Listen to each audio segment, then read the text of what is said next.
All right. Let's meander. Let's get drunk giggles. That works for me. Hey folks, welcome to Chatting with Kirsty, also known as MertKayKay. Been a fan of hers for about 9 months now. Watched heaps of her videos. Big long form video essays about video games, some trophy stuff in there, as well as recently delving into media such as Ready Player One and The Boys. We will be talking about The Boys later, absolutely. Kirsty, how you doing? Hello. I'm good, thank you. I'm about halfway through this beer now, so yeah, I'm very warm and I'm ready to start. Already starting herself as one of my favourite guests because she asked me if we're drinking. I was like, well, of course we are, so cheers. You gotta check. You gotta be the first one to check. You gotta bite the bullet. Yeah, because I was normally what I do is chat a little bit, like, hey, we can drink if you want. You messaged an hour beforehand, like, are we drinking? Yeah, I had to get it ready. I've got my little crate on the floor next to me. Okay, so 9 months ago, you had about 200 subscribers. That's when Pete of Missing Collectibles turned me on to your videos. I'm like, whoa, pretty damn good. I like this. These long form video essays, I have a huge amount of respect for because I can't do them. Like, when you're doing an hour plus, I can't write that much. I can't. So I followed along, subscribed, and then over the summer, I was checking out your channel, new upload, and there was a 1 in front of your subscriber number. I went, oh, she's up to 1,000. Finally. Nope. It was 10,000. And now you're in November and it's like 45,000 and still going strong.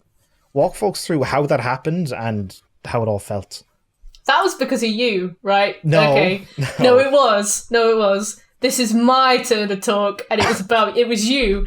So, I had been making videos for about a year, and my Twitch viewers would watch them, and they were like really receptive, and lots of comments, lots of support. And I made them because what I do when I play games is I'll get something in my head, and I just won't be able to shut up about it until I write it down and turn it into a video. You know, like when you've got an opinion and everybody's so sick of hearing it. But once you've written it down and you've turned it into a video, you just never talk about it again. That's me. It's like journaling. So I would just make these videos and they go out and they get like 30 views.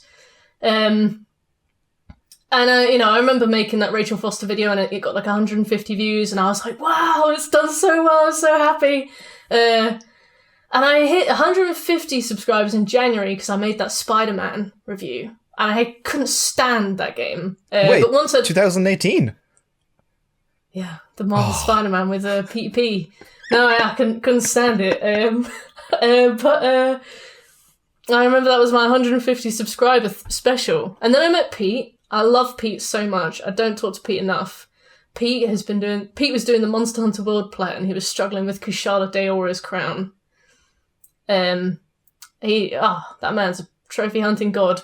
But then you popped up out of nowhere and you shared my channel and I got like 30 subs in. I was like refreshing every few minutes. I was so impressed. I was amazed. And then I think that kind of kick-started a little snowball. And because you'd done that, all of a sudden I got like 50 subscribers in. And then I got like 100 subscribers in. And at this point, I don't know if they were coming from your channel anymore. But I think because you'd kind of turned YouTube's eye towards me, I was starting to show up in searches. And then a month later, I had 20,000 subs or something like that. And it was you! You were my snowball, for sure. I turned on like a few people, okay? They stayed because the videos were actually decent. So if you were shit, they all went, Adam's an idiot, I'm bouncing. Yeah. No, but no, that was because of you. I don't know how my videos would have... And it was the Suicidal Rachel Foster one that popped off. I can't tell you how much I resent that video popped off. So for some context, Rachel Foster is a game which delves into some heavy topics, including like pedophilia. Yeah, pretty bad. So that's your most successful video, about over 1 million views. Yeah. I have not watched it because when some of your following, they put up a video about a game or a topic you might get around to yourself. Yeah, yeah. I don't want to hear anyone else's thoughts yet. So when I was watching your Rachel Foster video, you brought up Lolita, this infamous book about a kind of an older man lusting after a minor. Yeah, yeah. I went, I'm going to read this next year. And I don't want to, it's a classic book, so I don't know how far the relationship goes. I don't know what the author's intent is. Because people who write about murder often aren't murderers. So Yeah. person right. So how is like, I know of course there's something like an unreliable narrator that the narrator's kind of twisting. I don't want to know anyone else's thoughts about it. I'm going to get around to it next year, so I kind of had to stop the video. But that is like 1.2 million views. Yeah. Your approach with Lolita's, I think, sound, because it's a classic, but I don't think it's a book you could ever read twice. From what I understand, do you mind me telling you about the author? Is that spoilers? That would be spoilers for me, yeah. Okay, yeah, all right. Yes, please do not spoil a 70-year-old book. I won't mention, but how to talk around it. Never mind. But yeah, it's heavy and it's a difficult read. And I read it and I was like, that's a classic. But I will never touch that book again. You know, it's very uncomfortable. Yeah, the video itself, you got pushback because go on. I still get pushback. I get comments on that today. Like, I get most people who, because the thing is, there are two fronts for the reasons I got a pushback. One of them was because I made an honest mistake about the story of the game, and one of them was because some people on the internet are very weird. So the game, the main character is an unreliable narrator. Like, she is in denial. But I was so caught up, because I'd obviously played the game and I knew the fullest extent of it, and I knew, because I remember the developers said, like, oh, we want to cast a grey area on this kind of relationship. We want to explore it. And I was like, it doesn't need a grey area. You know, he's 58, she's 15. So I'd already played it. So when I came back and played it again and kind of talked through it, I was really damning of some stuff that was actually quite organic storytelling. And I probably should. So I had some comments being like, you talk about Lolita and unreliable narrators, and yet Nicole is definitely an unreliable narrator. And I'm like, oh yeah, good point. Yeah. So that was my bad. And I did try and address that in a few comments, but there are 6,000 comments in that video now. And I got so tired of it that I just like the comment and I move on now. I'm like, yeah, good point. Yeah, I can't argue with that anymore. But the other half of the pushback I got is from some real weirdos. Like, turns out there's a lot of, like, I don't know if they are paedophiles, but there are a lot of paedophile sympathizers in that comment. Like, they'll range from angry to, like, misguidedly sweet. I had a comment the other day from a guy who was like, oh no, look, like, this is a really nice video. I see you've tried really hard, but what I see from this video is that you fundamentally are insecure about sex, and you are so uptight about sex that you don't think that a 15-year-old girl and a 58-year-old man can have a loving relationship, and that's your problem, and you need to work through that, and, you know, it's in sweet some cultures, she is of age. It's so, yes.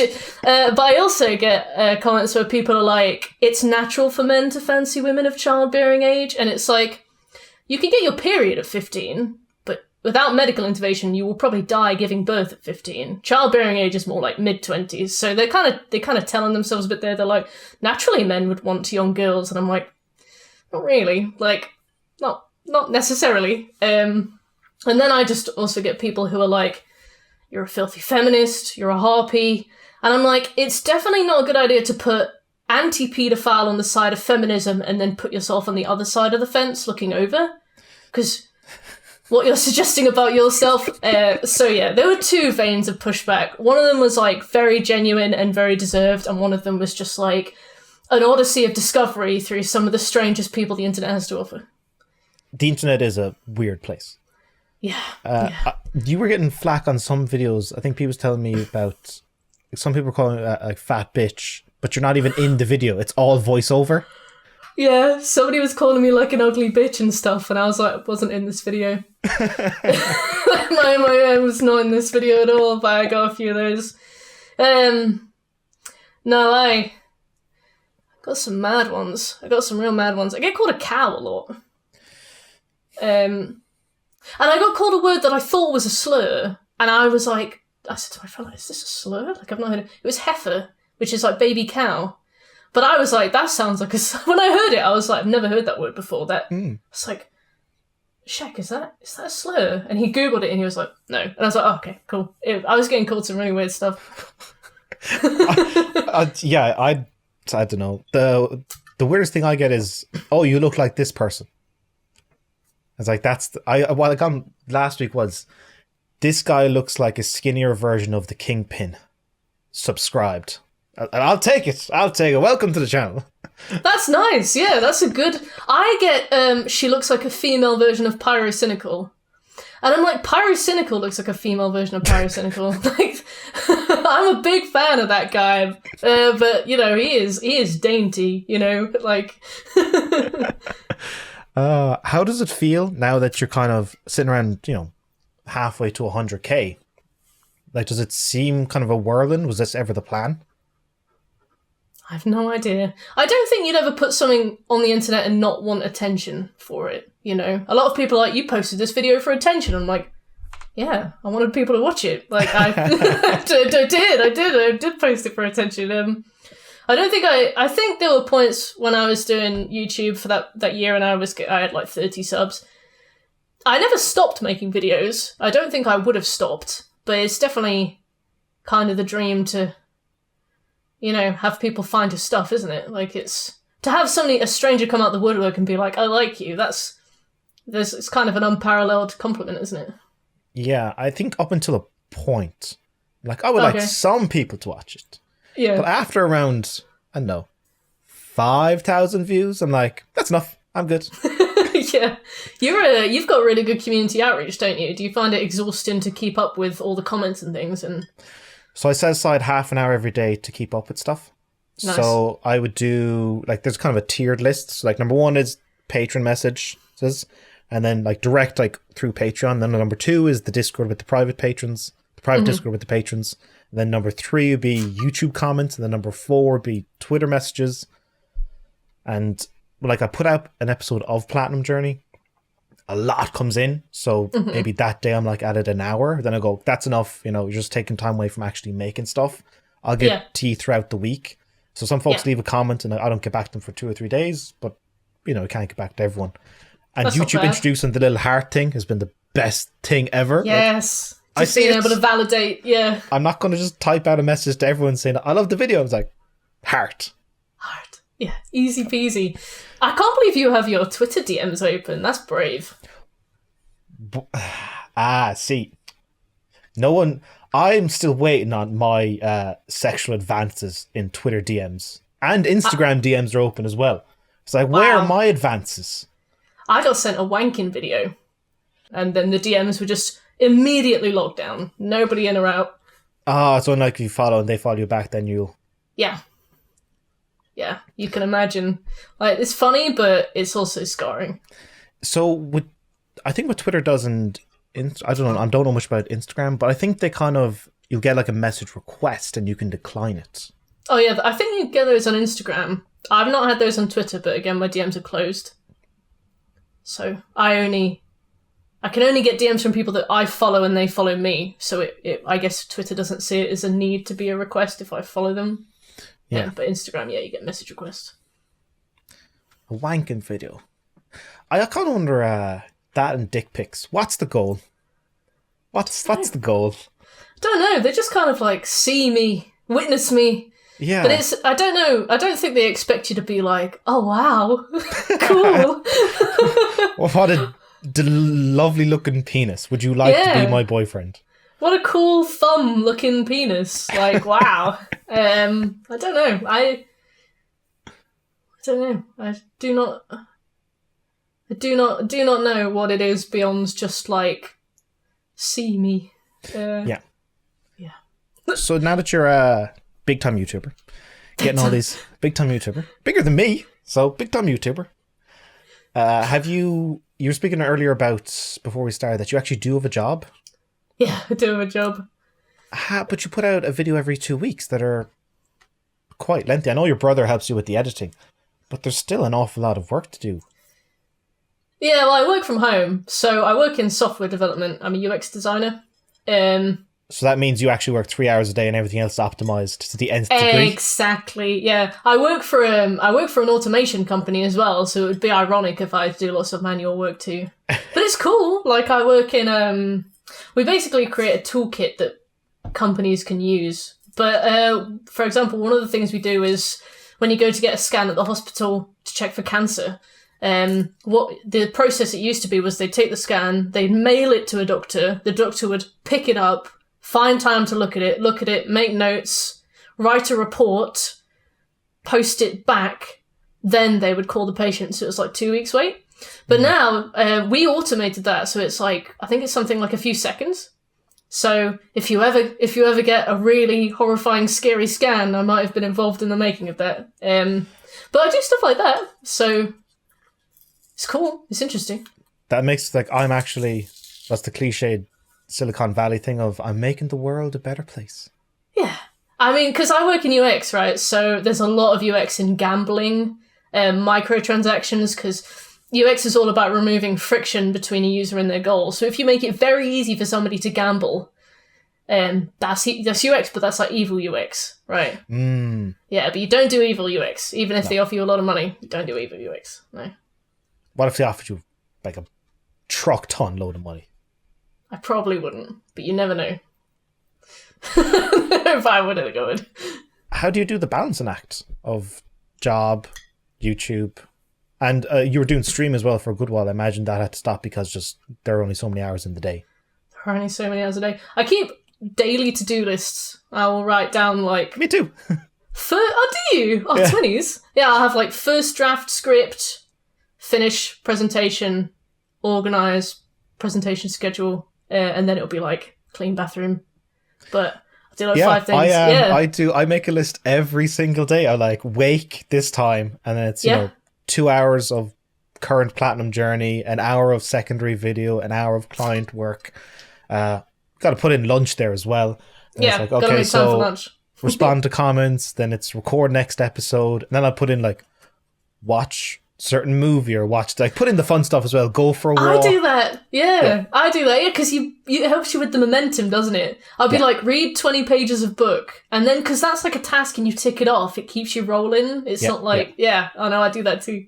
Yeah, I put in now. I'm recently playing Child of Light. Nice. This kind of UbiArts game. I'm like, play Child of Light. Like, you know. Yeah, play after Potion recording- Permit 1 hour. Yeah. Sorry. I get my ass kicked in Sekiro for a couple of hours and then back up all the footage. And then in the evening, I can wind down with play Child of Light. Like, Yes, play Child of Light. I made a massive mistake a few weeks ago because I've been doing the Monster Hunter World Plat as well. And I will write on my to-do list, get 1 crown on Monster Hunter World, and I'll be there for 9 hours. And I'm like, I shouldn't have put that on the list. Like, that's after the list is done kind of thing. I even schedule my days off. Same. Yeah. I was like, wake up and then like walk into town, get a pint in my favourite bar. Oh, and then get some wedges and some sausage rolls.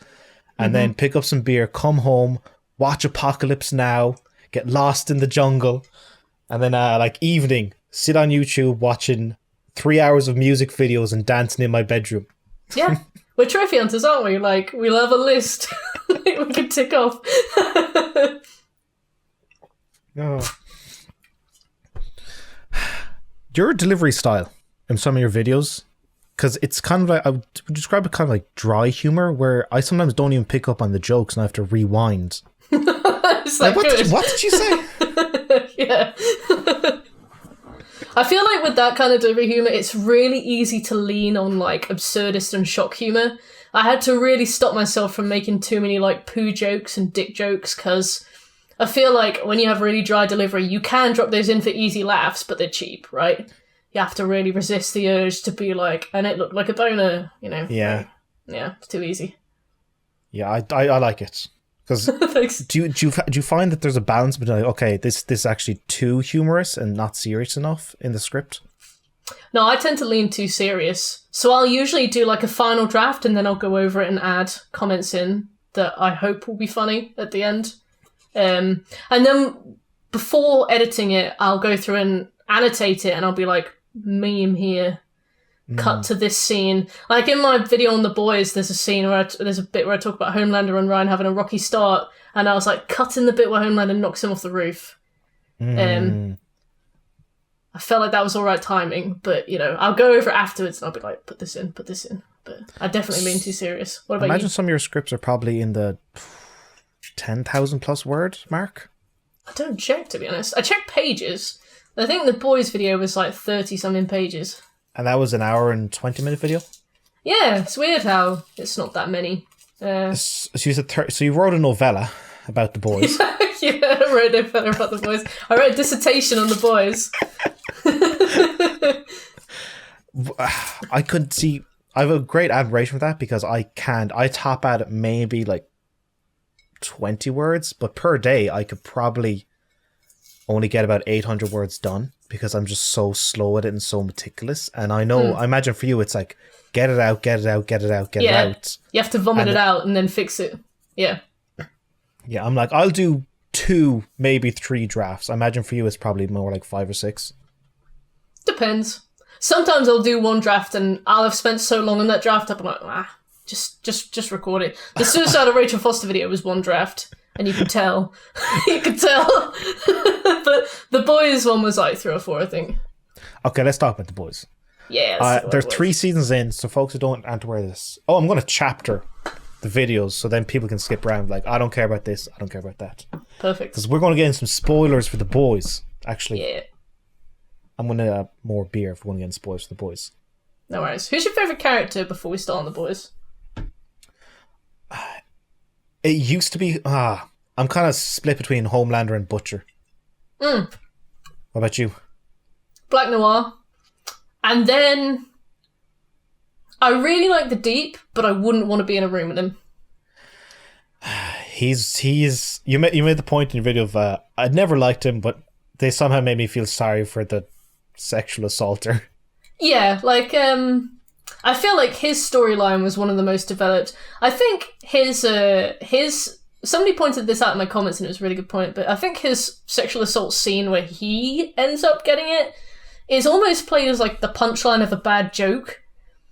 But in regards to like being a reflection of him and being like important for his own development, it was effective. It was like they were almost there, you know. We got to the point where we can acknowledge that it happens to men and we can feel sorry for them.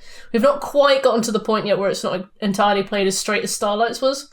I mean, it still really bothered me, but I don't know. I was like, we're almost there, but it was a powerful scene. I think it made me feel really bad for him. Yeah. Well, but so Black Noir is, you say, is your favorite character. He only has about 3 episodes of character. Yeah, he's subtle. You'll sometimes see him in the back of scenes.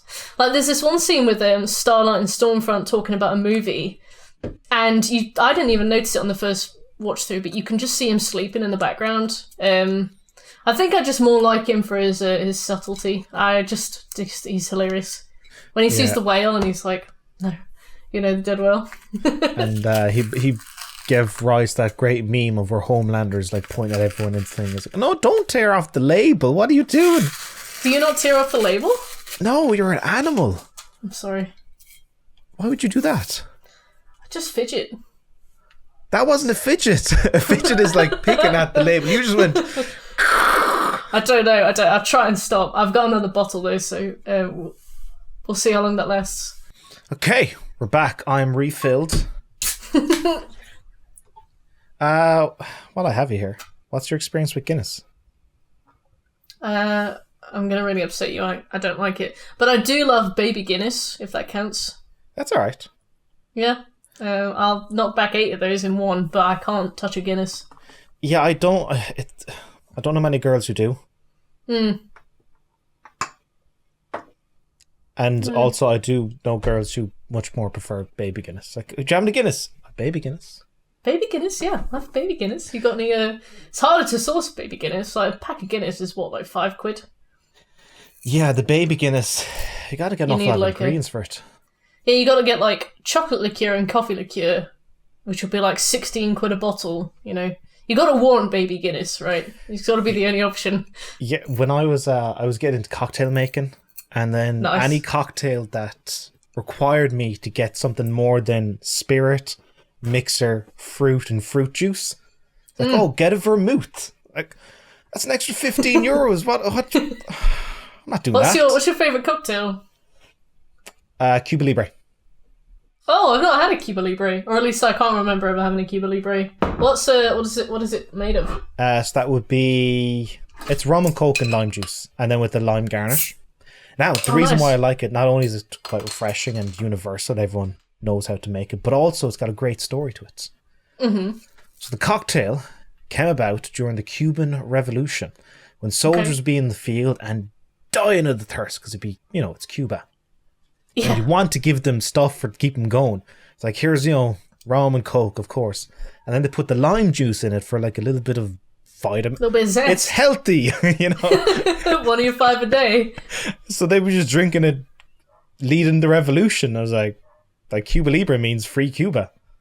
That was probably quite a fun revolution to be a part of. I want to join that one. That is good stuff. Apart from the death and tragedy, but other than that, a good time. Yeah, no. And also, who were they revolutioning from? Because I'm English. I got to be really careful where I step on these kinds of things. Oh, no, it's grand. Listen, England has been a positive thing about England is it has been the cause of more Independence Days around the world than any other country. Yeah, everybody parties, sort of. Anyway, The Boys. The Boys! Oh yeah, I forgot we were talking about that. So your thing is that season 1 is a classic. I think we can both agree on that. Season 2 kind of, and season 3 is also a little bit better, but also... Yeah, in some ways what was really that good. hand motion? Yeah, it's season 2 was like kind of meh. Season 3 was one of those where it had some really bad bits, but it also had some really good bits, so it kind of tug of war, I think, for me. Yeah. I rewatch, when season 2 was coming out, I rewatched season 1. When season 3 was coming out, I rewatched season 1 and season 2. Mm-hmm. And just season 1, when Billy, Carl Urban's character, is walking on the street and Huey's behind him, he's like, just the big swagger, soups, bunch of cunts. Water bottle. Yeah. And I was like, oh, this is so good. So good. Oh, yeah, I love him in season 1. He's so villainous when he goes over to the guy's house and he's sipping the cup of tea and he's like, I will kill your entire family. Yeah. And she serves him tea and he's like, she just said, I'm going to kill her if you don't give me what I want. And he's like, this big like, I love a cup of cha. Yeah, he's so much, I think it's the same with Homelander. The two of them are so much more able to be extreme in their behaviour. I guess when they made the first season, they didn't know if there was going to be a season 2. I don't know how soon into the process you find out whether there's going to be a season 2, because obviously season 1 didn't end. It was a segue. I imagine 2. When it's written, like, you don't know if there's going to be a second. Yeah, so the two of them were much more definitive in what they did. They were much more like dangerous in their own way. Like, because obviously I was collecting footage for the video. Homelander in season 1 does so much more laser eye stuff. All those scenes where he's walking around in the dark and you can just see his red eyes, like, whose idea was it to make laser eyes red? Even for Superman, like, it's so scary. And then you get into season 2 and it's like, not only are they a lot less extreme, but I think you see it really well in the fact that Homelander uses his laser eyes a lot less, because laser eyes are like a one-shot hit scan, insta-death for anybody. He just stops using them, and it's like, I think it kind of highlights how much they were scared to make him kill anybody from that point on. Yeah. He didn't... he kind of spun his wheels a bit. Yeah. I love Homelander as well. He's so good.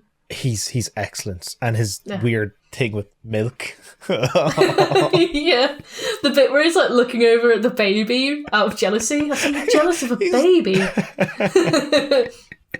Oh, and then after he kills the lady and then has the morphin guy turn into her so he can have her hold out in the cabin. Oh, yeah. And then he kills the morphin guy. I was like, he didn't do anything to you. The moment where she's back and then the guy like can't hold the form any longer and Homelander's repulsed. Turn back! Yeah. I imagine like holding the form must be like trying to do like a ski sit or a plank or something. Like, eventually it just gives. I love that kind of image. Oh. You had a remark in your video about The Boys when it came to Kimiko's section. Oh, God, and it was like, Kimiko is only for guys who like... What was the term used? Kimiko, I feel like Kimiko is the kind of character that appeals to men that like stepsister porn. Right? Because when you have stepsister porn, it's a woman that is installed in your house that you can have sex with, and it's like, there's no competition, and she's just there on demand, and you don't have to do anything, you don't have to try. Kimiko's like that. She's like a fleshlight that does the dishes. I'm watching, I'm like, I like Kimiko. You could like Kimiko, but it's just more people who are like, oh yeah, she's my waifu. I'm like... Oh, yeah. That's when I was like, oh, no, I like her as an imprisoned person demands justice. Like, this is the start of all great action movies. Oh, yeah. As a like, especially as she started, like this, she's trapped in like a foreign land and she can't communicate, and really cool. But then her relationship with Frenchie is so like... You know she can't go anywhere, right? She's a wanted criminal. She has no money. She can't speak the language. She uses a sign language that isn't compatible with American Sign Language. You should probably kind of evaluate that kind of power dynamic you have with a Frenchie, because she can say no, but what position is she in if she says no, you know? So I've read the relationship as a brother-sister. You know, I swear they kiss in season 3. They do. So up until that point, I read it as brother-sister. Yeah, like, in season 2, I was like, I think these two would have such a solid friendship that grows. That's what I thought it was. Yeah, like when you meet somebody for the first time, you make friends with them and you have a bit of a crush on them, and then it kind of goes and you become really good friends. I thought that was going to happen with Frenchie, where he would be like, we're friends, we have a strong bond, we really know each other. Yeah. And then they were just like, time to do a musical number, and then suck face. Yeah, like, and then they immediately, like, one episode later, actually, no. Nope. We're just friends again. This is so stupid. I think, I don't know if it's whether or not the actors get along in real life or what, but they have, like, no on-screen chemistry at all. That's why I never read it as romantic. Yeah, like they do the bits, they say the lines, and they dance, and they do the musical numbers, and I'm like, you guys look like you're kind of okay being near each other. Yeah. Yeah, the moment they, a couple has a different parameter for what is and is not personal space. You can see a couple together, like, whoop, and they, for like, friends stand here, couples stand here. Like, the moment Kimiko and Frenchie were like, here, I went, both of you do not look comfortable. This is, no. No, they were really weird to watch. I watched a few of their scenes together and then I started to skip them. I was like, she just talks about how she doesn't want powers anymore, so I was just like, ah. And then they bring in like that whole like Russian mafia boss thing. The Russian mafia boss thing. What season was that? Like season 3, they start to bring in this woman who like smokes, and they make Frenchie and Kimiko kill people for them. Oh, sort of. Season 3 is a bit blurry to me.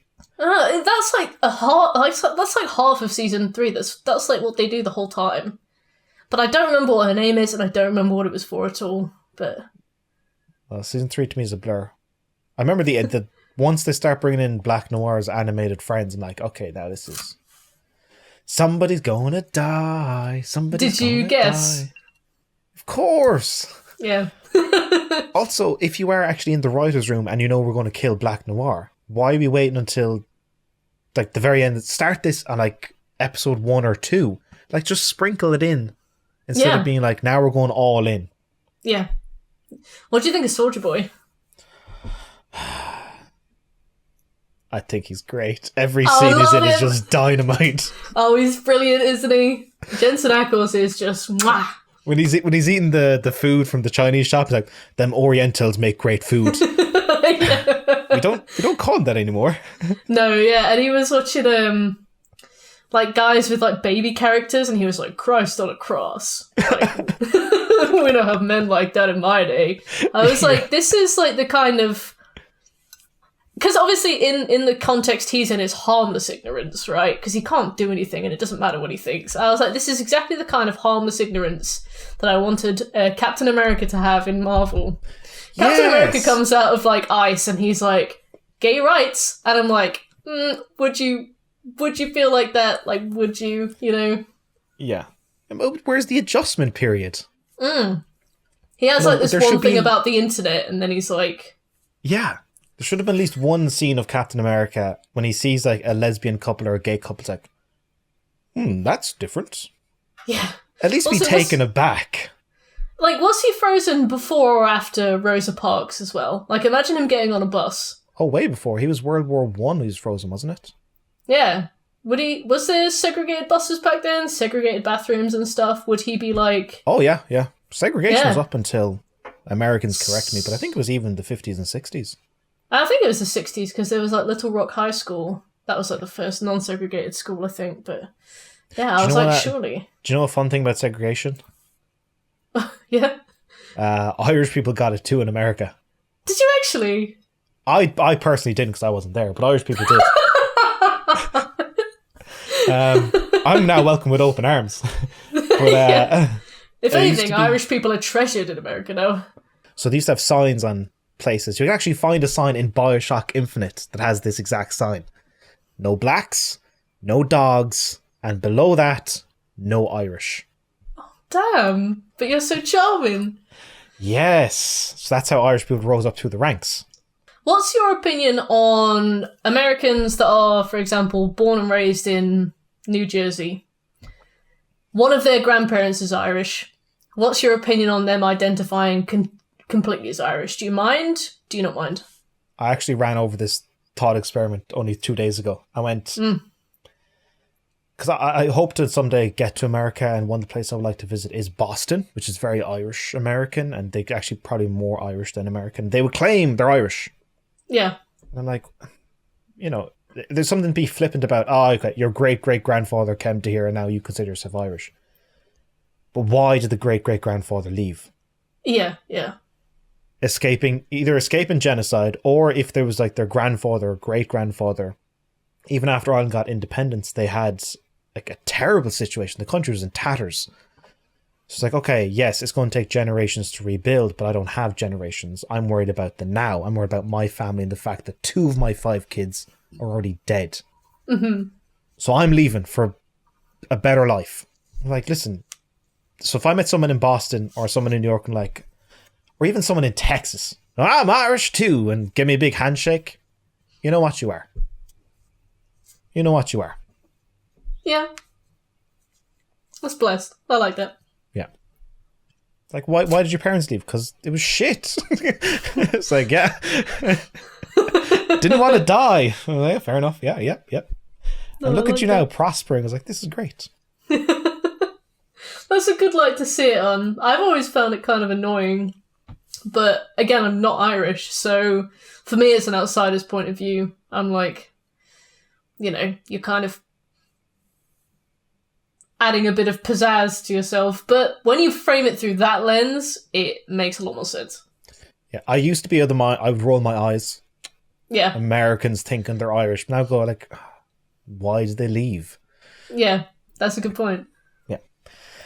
Okay, I got some more stuff to talk to you about. Oh, yeah. We're going to be here like 4 hours at this point. Sorry, I have 8 more beers. You've 8 beers?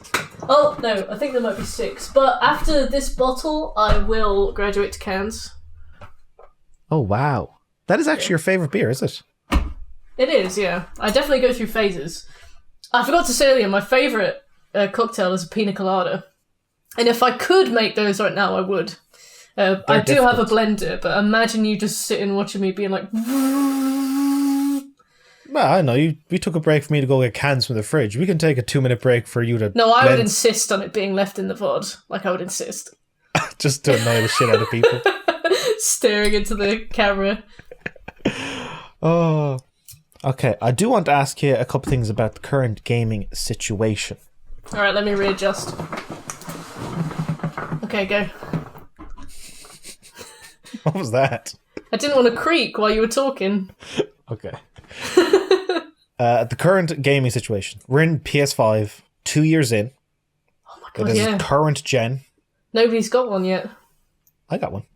I got one. But we don't count, we do it for, like, kind of a job. I have the feeling that, yes, it is current gen, but doesn't feel like it yet. Even though God of War Ragnarok came out and is most certainly better on PS5, it's still cross-gen. Horizon Forbidden West, cross-gen. The Last of Us Part 1 is the most visually impressive game, but it's based on a PS3 game. Yeah. Where's the new PS5 kick us off? So I feel like we're still in this holding pattern. How do you feel about current gen? You make a good point. It kind of feels like just a new PS4. I only play PS4 games on it. I only play PS5 games when I'm stacking, or if I have a PS4 and PS5 option, like Pumpkin Jack, I'll do the PS5 version. So yeah, I know what you mean. It's like a soft gen, isn't it? It's not really... Like, Demon's Souls was great, but it was 80 quid, and it took me 25 hours, so it was like, phew, that's a lot of effort. I got the Neo 1 and 2 collection, and I fucking love Neo. I'm scared to pick it up because it has an auto-pop, and I don't want to do the auto-pop. But if it catches me at the wrong time, what if I do it, you know? Like, I don't want to auto-pop that, but it's there, you know? But no, what do you think about it? Yeah. Another PS4. In fact, I also play mostly PS4 games. Yeah, they just load like a grain faster, don't they? Some of them do. Let me get this right. The Obsidian one, Outer Worlds. Yeah, I think. Yeah. I could not get over how I was on PS5 and these loading screens are so goddamn long. I was like playing Oblivion all over again. But then other games... No, like, you can't mention Oblivion and then move on. Well, go on. What do you think about Oblivion? I got bored. All right, move on. No, no, okay, go on. You definitely have an affiliation for it. It's the only 10 out of 10 game I've ever played. I simply don't understand. If it had a trophy patch, I would have done it, but it didn't. I played it on the Xbox 360. It's brilliant. It's actually the best Elder Scrolls game. Them loading screens. I don't remember them, which might be in my favour. Do you know the way if you go on a long day of travel, like I'm going off to Japan, it's going to be like 22 hours flight, over and back, but you don't remember the flight. You remember like 5 minutes of it, getting on, getting off. But yeah, you remember like the a time snapshot of the plane. Yeah. Yes, but then you mostly remember the experience of being there. I imagine that's the way it is with loading screens. You don't remember the downtime. You remember the uptime. Yeah, good point, yeah. Have you ever experimented with all the mods on PC for it? No. I experimented with the mods for Skyrim. I had a My Little Pony mod. I had alternate start, obviously, because you have to have alternate start after you've played through that game enough times. I had very useful dragons, so that every dragon was a tank, Thomas the Tank Engine train. Did you get the Macho Man one as well? I remember it, but I don't know if I remember it from the screenshot, if I remember it from playing it. I had auto-tune bears. Nice. Those were good. And some weird Zoidberg mud crabs, if you had those. You a Futurama fan? Oh yeah, I love Futurama. I was watching it like yesterday. No way! Yeah, I was watching the episode where Fry goes to the robot mental asylum.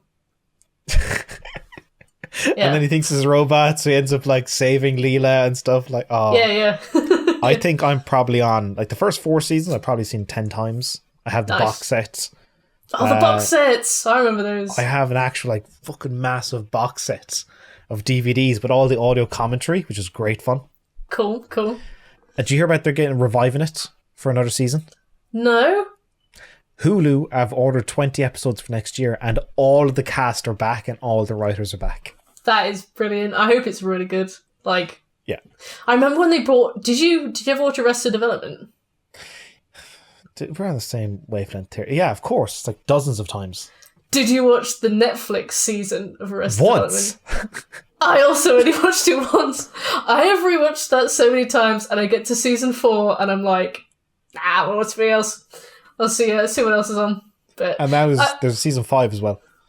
Or maybe it's season 5 that I'm talking about. Whichever season it is that has Michael Cera still playing a teenager, but definitely in his 30s, and with a mustache I can only describe as like gristle. He looks like when you have a KFC and you throw all the bits into the bottom of the bucket after you've finished. That's a horrible description. Is it not accurate? It's still horrible. The man is greasy, okay? He was so cute. And the thing is, Michael Cera, first few seasons of Arrested Development, adorable. Michael Cera in real life, adorable. I don't know what they did to him in Arrested Development. Yeah. But in real life, I've seen him in a bunch of films. He's brilliant. He's just like one of the best actors ever. And he's He's fantastic. What did they do to him? What did Netflix do to him? They literally just like rubbed lard on him and sent him out on set. I was like, what have you done? Yeah, it's odd. Yeah, season 4 did a thing of, so the original 3 classic seasons, endlessly rewatchable. Mm-hmm. Even season 3, which is shortened, the whole Mr. F storyline of Charlize Theron. I can't even remember that. Do you know? So season 3, there's like I won't get into it, but it's amazing. Mm. But season 4, they do an episode per character because they couldn't get everyone back together. Mm-hmm. That sucked. And it did. There's no time constraint, so instead of being a 20-minute episode, some episodes like 35 minutes ago. This is so dumb. What are you doing? Yeah, that's mad. So they did a season 5, and I haven't watched it. Do you think it might secretly be good? No. No, I'm with you there. Did you watch Hannibal? No, I've heard about it though. I'd only ever recommend the first season. Did you watch Peep Show? Hell yeah. Yes! How many times have you rewatched Peep Show? Oh my god, I used to watch it like yearly. It was weirdly like my comfort show. I would put it on once a year. I love that show. Yeah. Come on, Mark, we're the El Dude brothers. I've accidentally run to Windsor. Oh, when Mark has to, he pretends he's a student in the college because he actually likes the classes, and he's invited to the professor's home for a big little soiree he's having. And he shags April, or he tries to. He's in her bedroom. No, he never does. Yeah, he never does. They kiss, and he's like, "Oh, I gotta get out of here." It's like, no, Mark, embrace it. You're clearly meant to be an English literature student. It's history. It's ancient history, right? I stand corrected. You're right. You know better than I do. See, you're the ultra fan. Oh, only a bit. Do you remember Hans? His actor hates Peep Show. If you approach the man who played him, Matt something, and ask him about Peep Show, he gets really pissy. I don't know what it is. Maybe it's because it's like the only role that he was ever like widely known for, but he can't stand being associated with it. He's so good. It. He was brilliant. The scene of him in the pub and he's like, "Don't ask for the shamrock. That's how they get you." That's how they get you. It's like, who gets you about what, Hans? This Coke is really Moorish.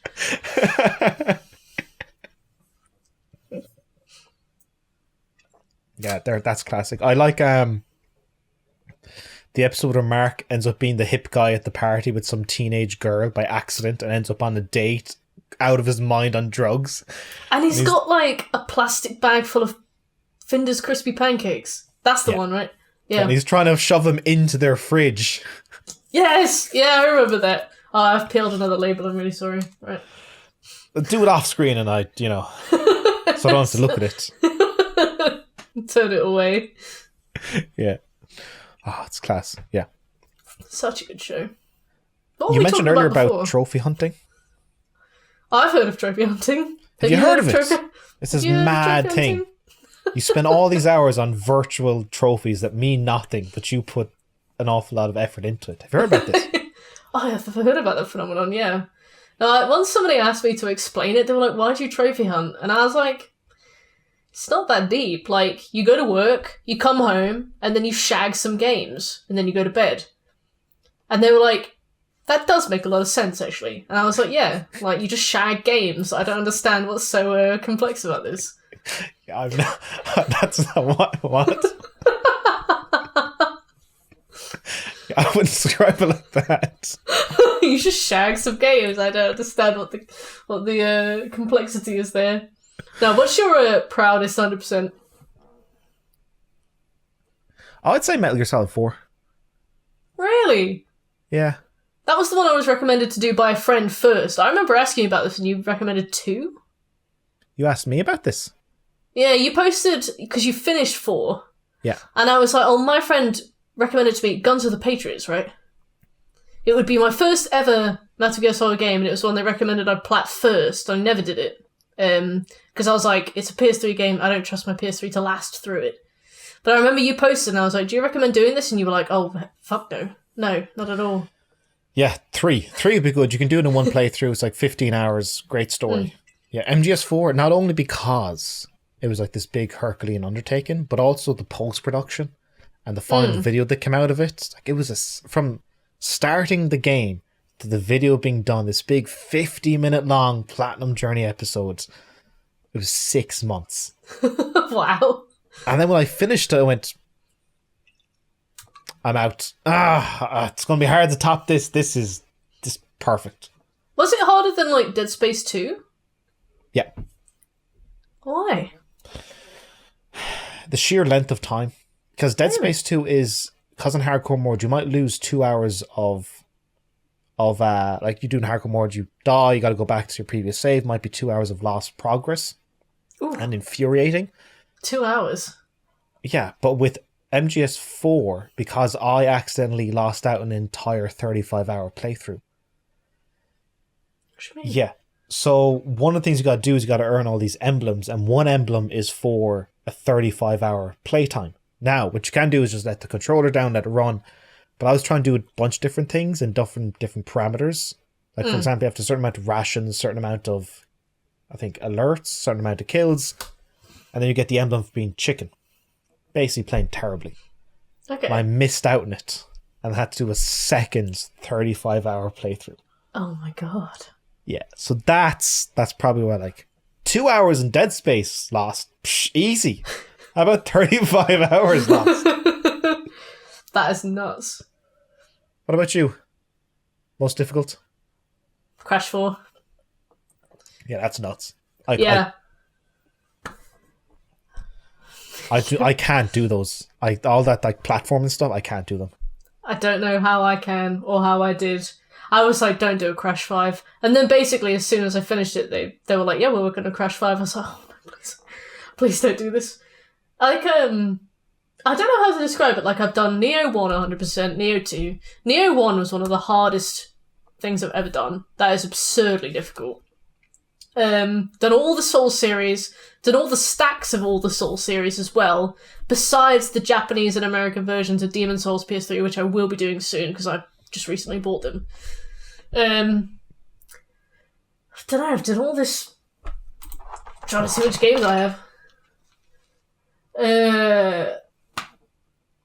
I don't know. I've just done all these games that have absolutely just ruptured my ass. And then Crash 4 came along and it was so hard, right? It was What did the games do to you?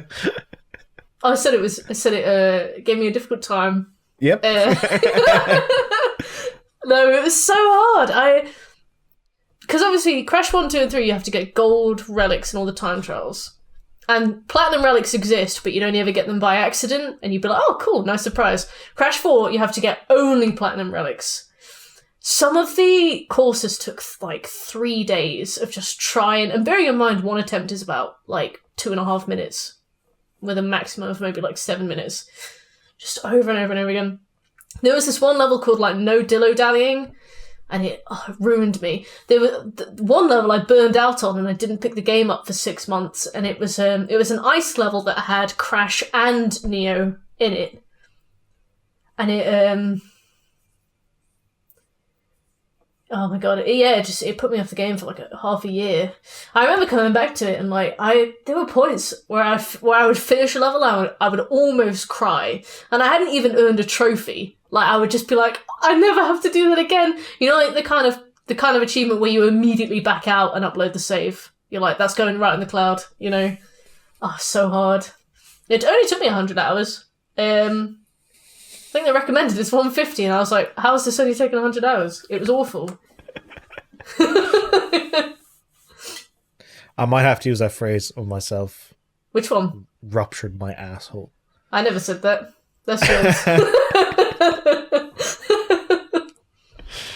Oh, it is sometimes hard, but the way I kind of describe trophies is it's an excellent way to extend the lifespan of one of your favorite games. Yeah, experience. Oh, go ahead. What's the but? The ruptured asshole.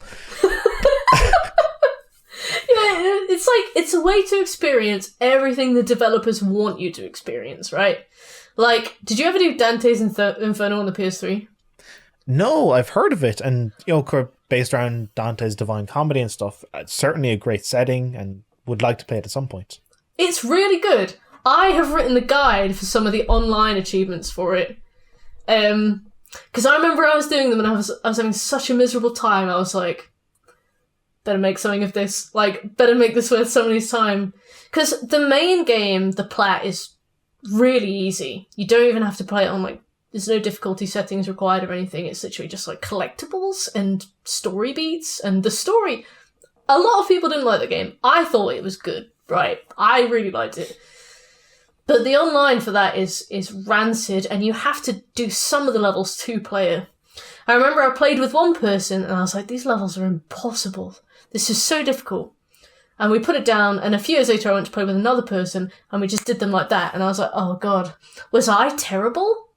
Or was, like, the person I was playing with terrible? I think I was terrible. And I was just like, you can't do this. This is impossible. It just simply cannot be done. And it just turns out that I was horrendously shit. And I've played some other games since and, like, built different skills, and I came back to it like, oh, this is fine. So I wrote the guide for it, but that's a good plan. Like, if you ever decide to go back to you do PS3 games pretty regularly, right? Nope. I closed the book with Metal Gear Solid 4. Oh, I was going to say you do Metal Gear Solid 4. I have this ending sequence of, like, goodbye to Metal Gear Solid 4 and goodbye to the PS3. It's, like, really sweet. That is so emotional. Yeah. Love it. Oh, maybe never do Dante's Inferno then. You can't go back on that now. No. Also, you said online. I had no idea there was online to Dante's Inferno. So, Dante's Inferno came out, and then, like, within a year, they shut the online down or something. I can't remember specifically, but the online was down for a long time. And then one day the online was just up again, and I quickly did all the trophies. Well, I tried to do all the trophies. I couldn't do them. And then a few years later, I was like, oh, I'll try it again, and the online was still up. I don't know if they actually took the online down. Apparently they did, but the fact that it was off, and then, like, 10 years later it was on, it was so weird. It's had such a strange lifetime. Yeah. I like to play it for fun, though. Yeah. It's a good game. I liked it. Some couple of games in particular I want to talk to you about. Because you did a video a while ago about Shadow of the Colossus. And my favourite part of your video was when you covered environmental storytelling. And I was like, yes! That game, it has these hints of what was. It never outright tells you. It's like, these... What is this structure? What is that about? And it's just, you can kind of sort of piece. That's why I think the lore for it is still so... It's like the... if you give fans not everything, but just enough for them to kind of springboard off of, it can create this really vibrant lore and community around it. It's excellent. Narrative blue balls. Absolutely. That game kept me up at night. I was so angry. I was like, what do you mean there's no story? I was like... I was full of rage for a long time over Shadow of the Colossus. What happened? I killed people and the game ended. What's the bullshit? What's the story? I wanted to know what was going on. And the fact that they never... Because in the original PS2 version, there were all these rumours of, like, hidden colossi. And obviously they were still in the game files. Like, the Griffin's still in the game's files, I think. So people looked for them forever. Yeah. And I remember I even tried to look for them. And they just didn't exist. But we had no way of knowing back on the PS2. At least to my knowledge. So people just looked for them forever. And I was so desperate to find... Because originally there were going to be 42 colossi. And they narrowed it down to 16. Good choice. In retrospect, good idea. But I remember at the time just being like, where are the rest of them? Go on then. Where are they? You know? Can you imagine doing 42 boss fights back to back? Not a chance. Did you play the original ever, or did you only ever play the remake? I've still got the original somewhere.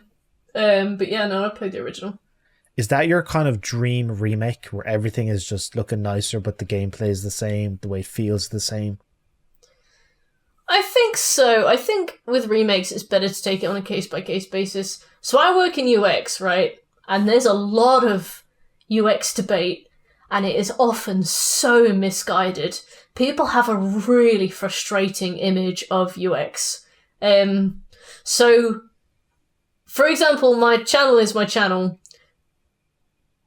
Did you ever see my Elden Ring UX video?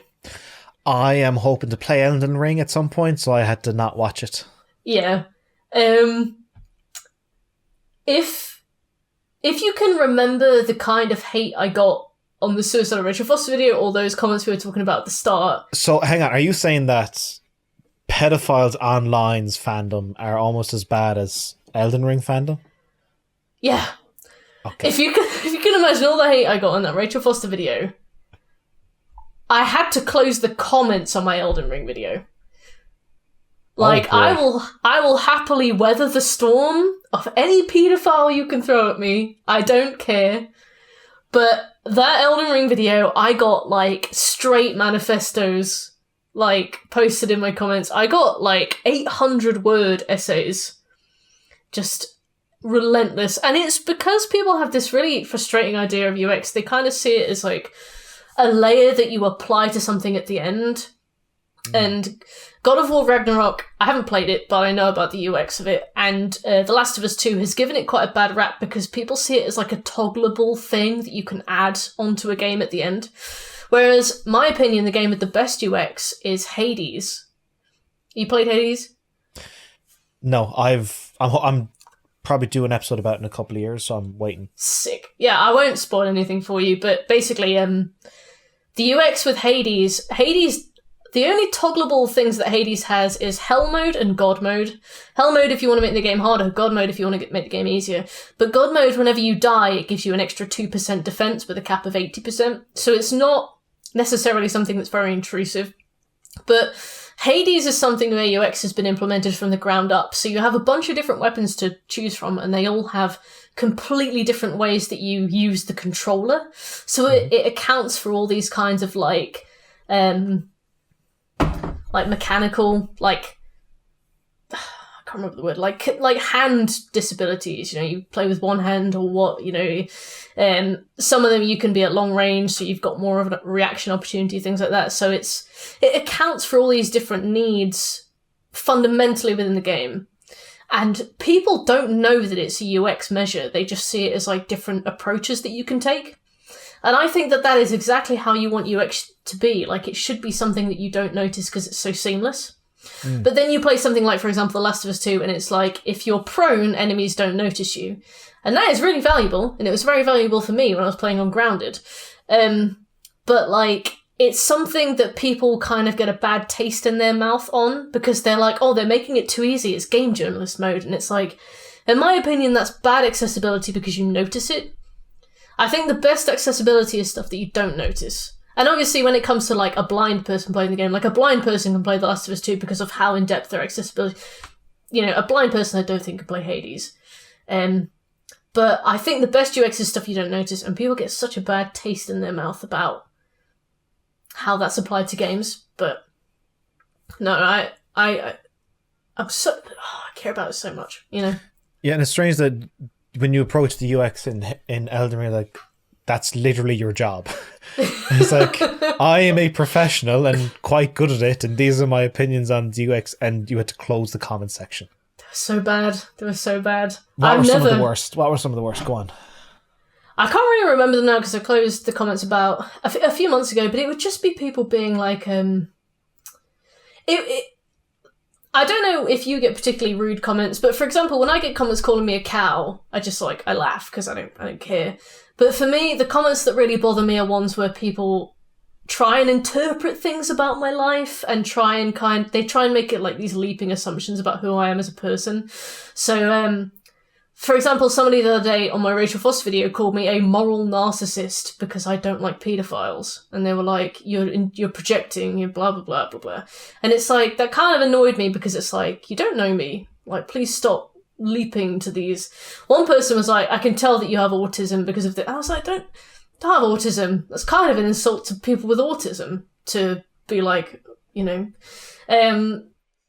So those are the kind of comments that really bother me. So for the ones that in the Elden Ring that really got to me were the ones that were like 8 paragraphs of somebody being like, I can tell that you are a person without value. You are completely useless to the world. You are probably like this and this and this. And you are... And one of them quoted the Bible. One of them was like, it is harder to get a camel through the eye of a needle than it is for a person with as little value as you to have any impact on the world. The fact that you know that off heart. So are these comments that bother you because you're like, this is too much effort, or does part of it get to your soul and you're like, no, like when they say like you have no value, is that kind of like an actual real insecurity?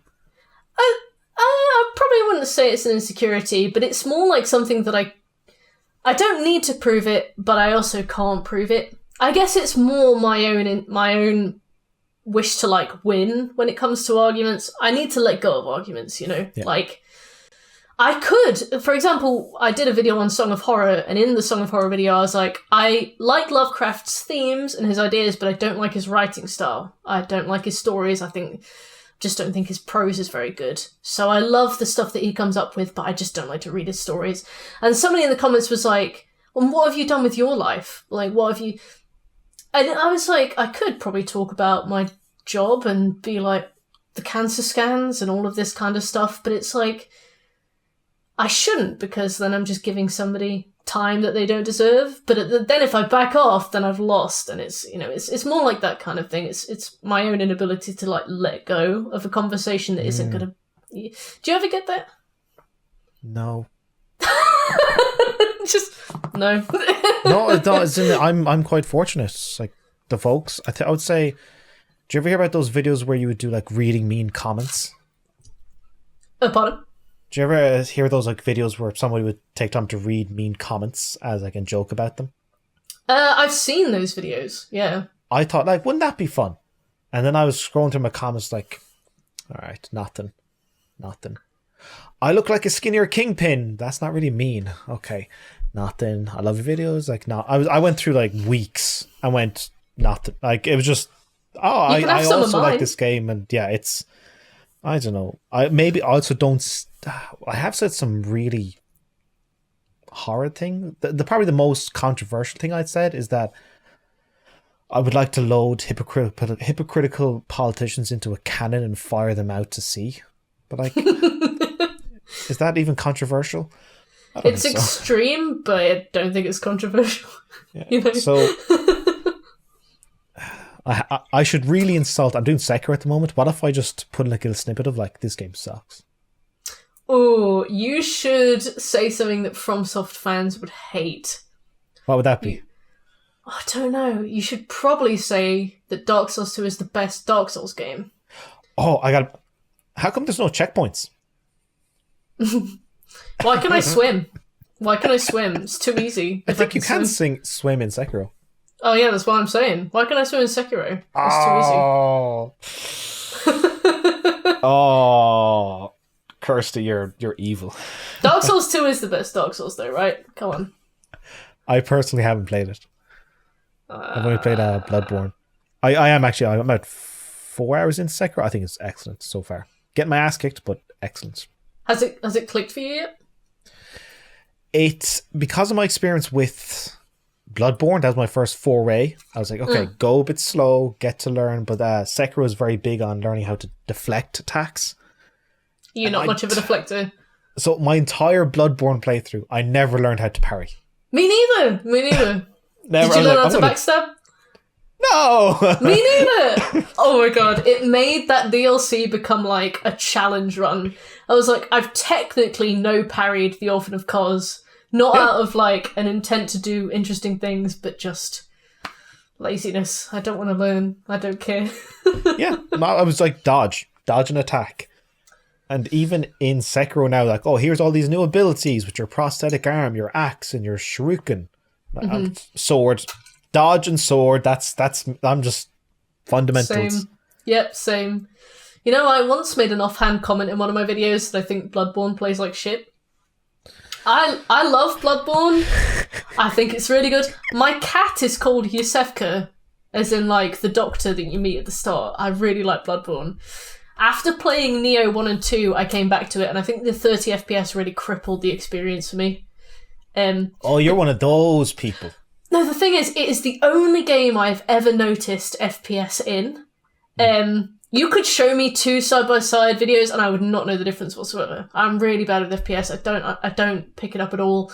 And I didn't pick it up visually with Bloodborne, but in Neo, you can attack and you can quickly hammer the heal button and you'll quickly heal and you can attack again.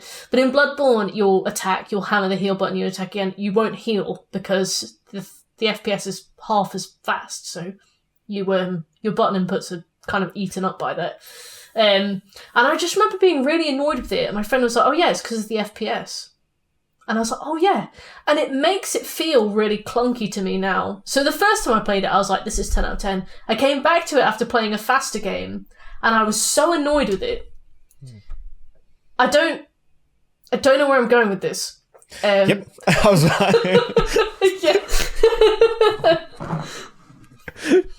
So just... there's no point. Just take a big swing. That's just how I feel. Sekiro, awesome game. Who's your favourite boss? I've only gotten 3 hours in. I don't know any of the bosses. I've gotten to the white guy with the big spear yoke that he charges you. Oh, yeah. And they're like, oh, press circle when he hits you and you'll do a thing. I'm like, I've died so many times. Oh, the Mickery counter. So they say in the description, a deflection happens when they hit you. Yeah. And then you press the deflect button. But in my head, I'm like, that makes no sense because he's hit me.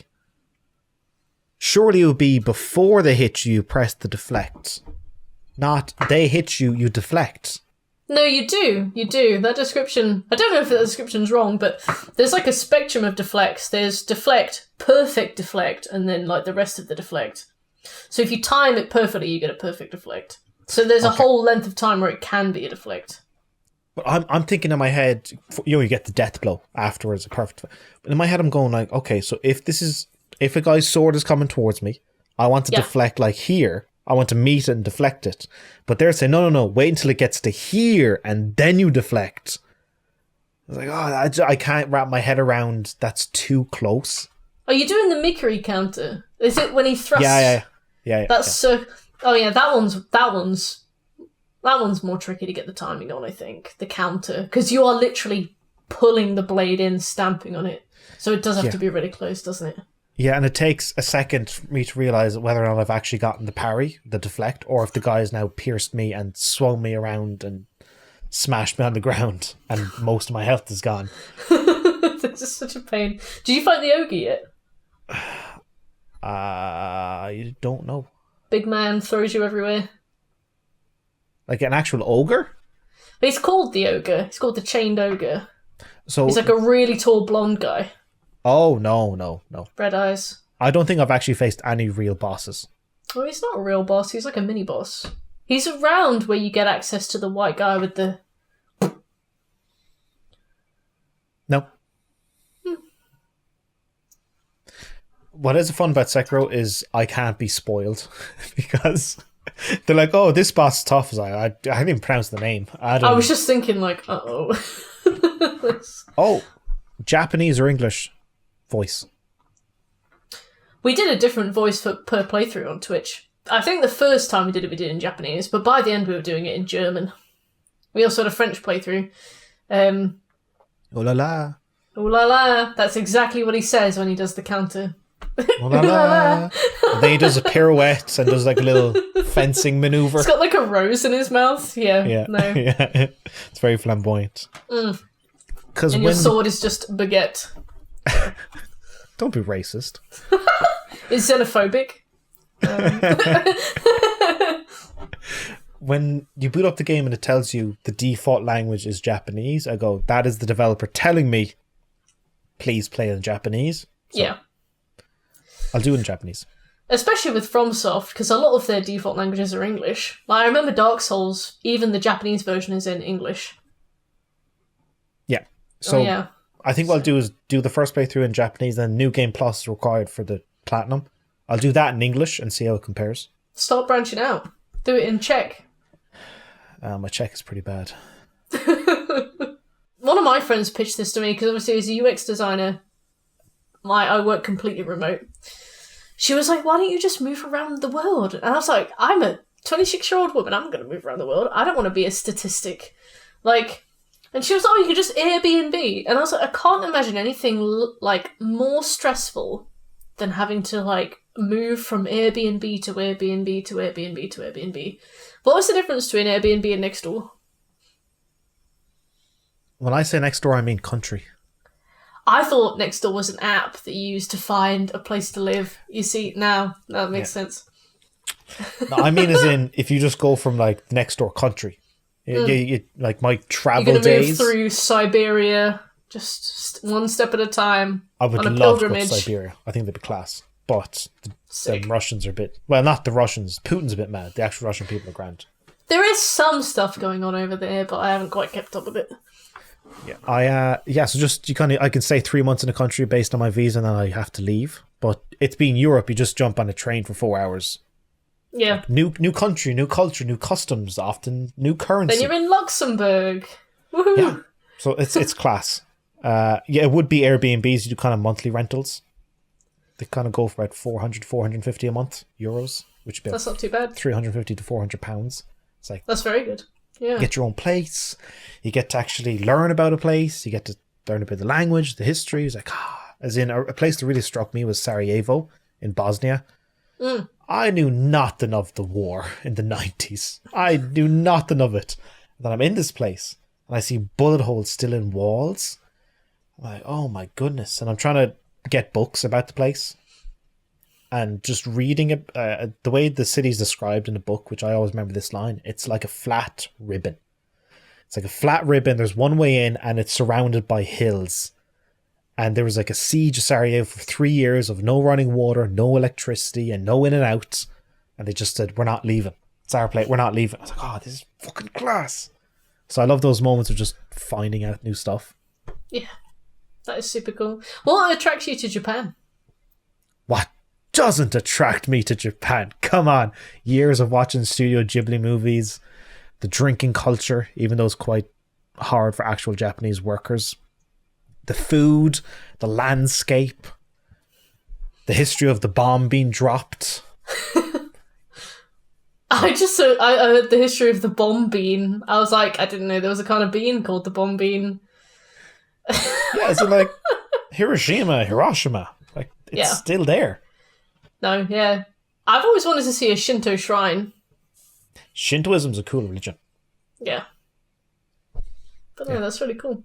And so you have the option of doing this, and you said you don't want to be a statistic, but it's fairly safe. I don't think where you're living is any less safe than most of Europe.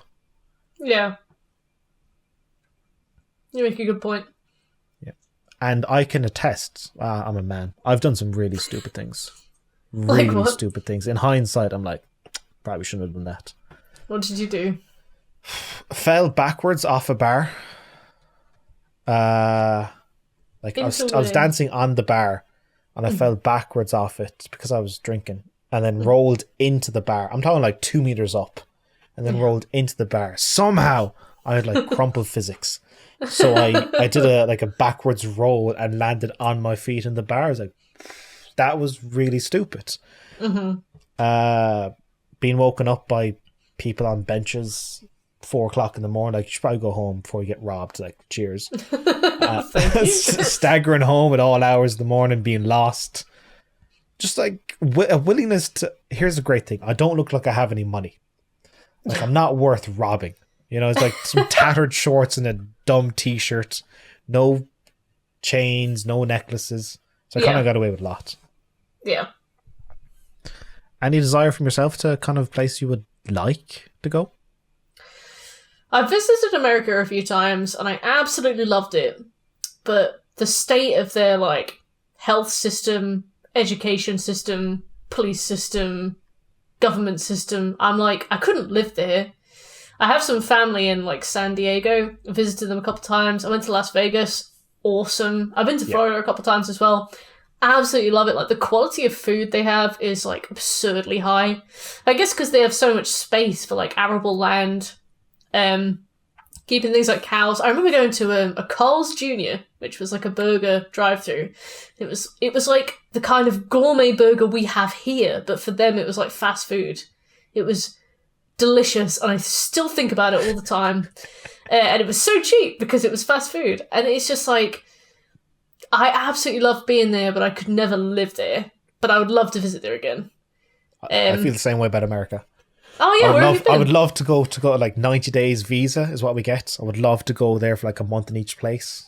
Yeah, but the idea of living there, if I get a broken arm, I'm screwed. That safety net of Europe of like fucking cost you nothing. Yep, no. I remember when I went with my family, my brother got an ear infection. I think it was like $300 to just get some eardrops for him. It was absurd, but... Yeah, for us, like, I don't know about in England, but in Ireland, a doctor's visit is 50 and then the prescription is free. Yeah. Well, for us, the doctor's visit is free, but the prescription costs money. Yeah. Yeah. It's great. It's brilliant, isn't it? Actually, what kind of sucks about Brexit? Besides, like, everything. Yeah, is that you no longer have this. I'm like, can I show mine? Okay, I can't show that. I can't show that either.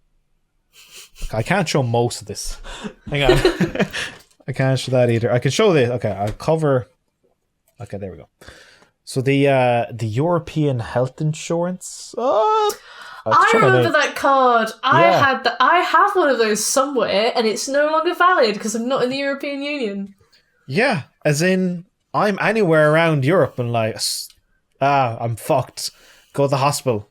Here you go, doc. It's like, no worries. I have that card somewhere and it doesn't work anymore. Yeah, it's awesome. I was in a meeting the other day, and the woman was like, as a European country, I don't think I can say that anymore since we're not in the EU. I was like, no, we are still a European country. The idea, a lot of people just think that we've now left Europe. It's really weird. Just the amount like of people took who think the UK and out to sea. We have just like slingshot off the continent. Like, what continent do you think we're on? People just don't seem to realise. I did see a marked difference in employment for young Brits abroad. Yeah. So I spent a month in Sunny Beach, Bulgaria, which is a resort place. Made a wild video about it.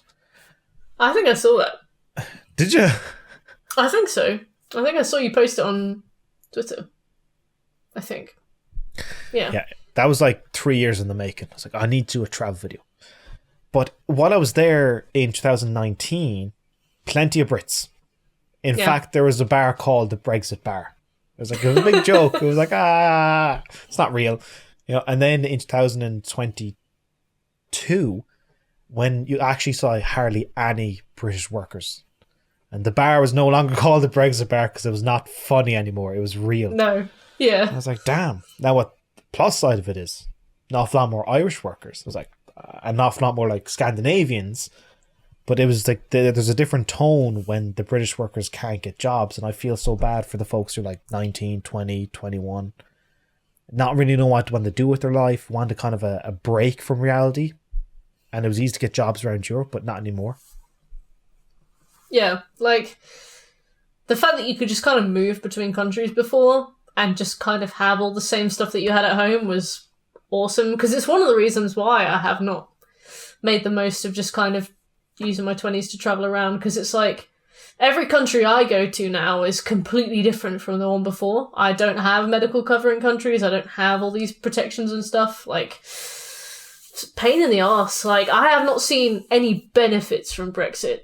I have only seen setbacks at the moment, which is not ideal. What about all that money you're going to get back for the NHS, right?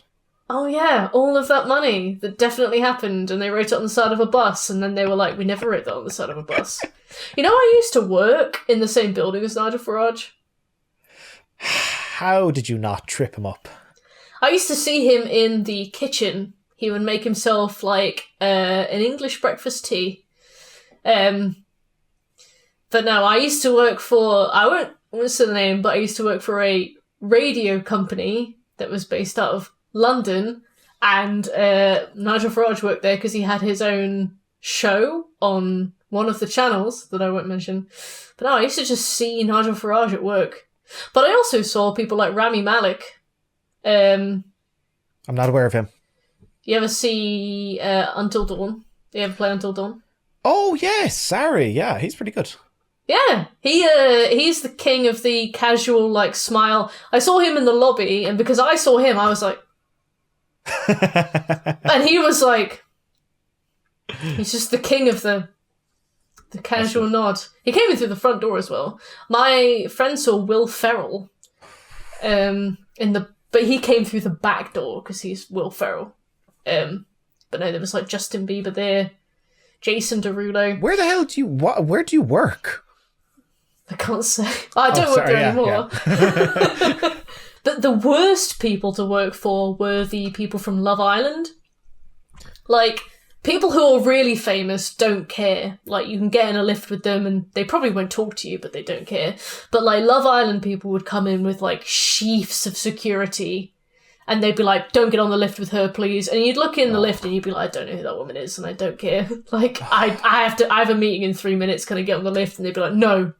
But I don't care about the bleach blonde, fake tanned, puffy lipped individual in the lift. Yeah, I'm like, look, she is going to do like 3 sponsored posts for like a tanning salon, and then she is going to go back to her normal life, you know? I have no idea who she is. I have a meeting in 3 minutes. Can I please get on the lift?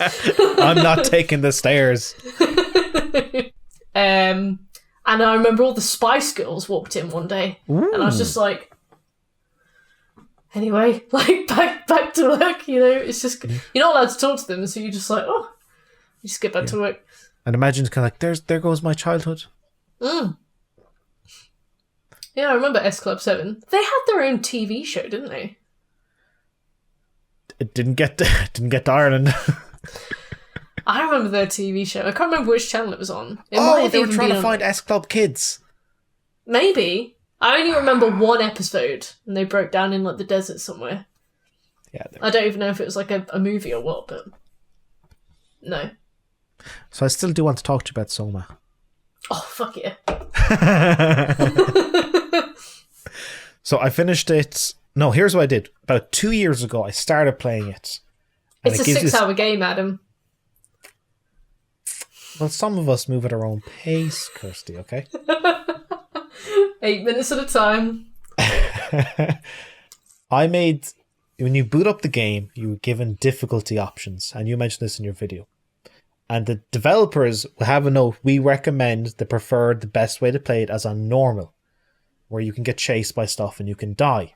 And then there's a story option where you are invincible. I played on normal, and the enemies were so goddamn annoying, I stopped playing. I came back about a few weeks ago and I played on story.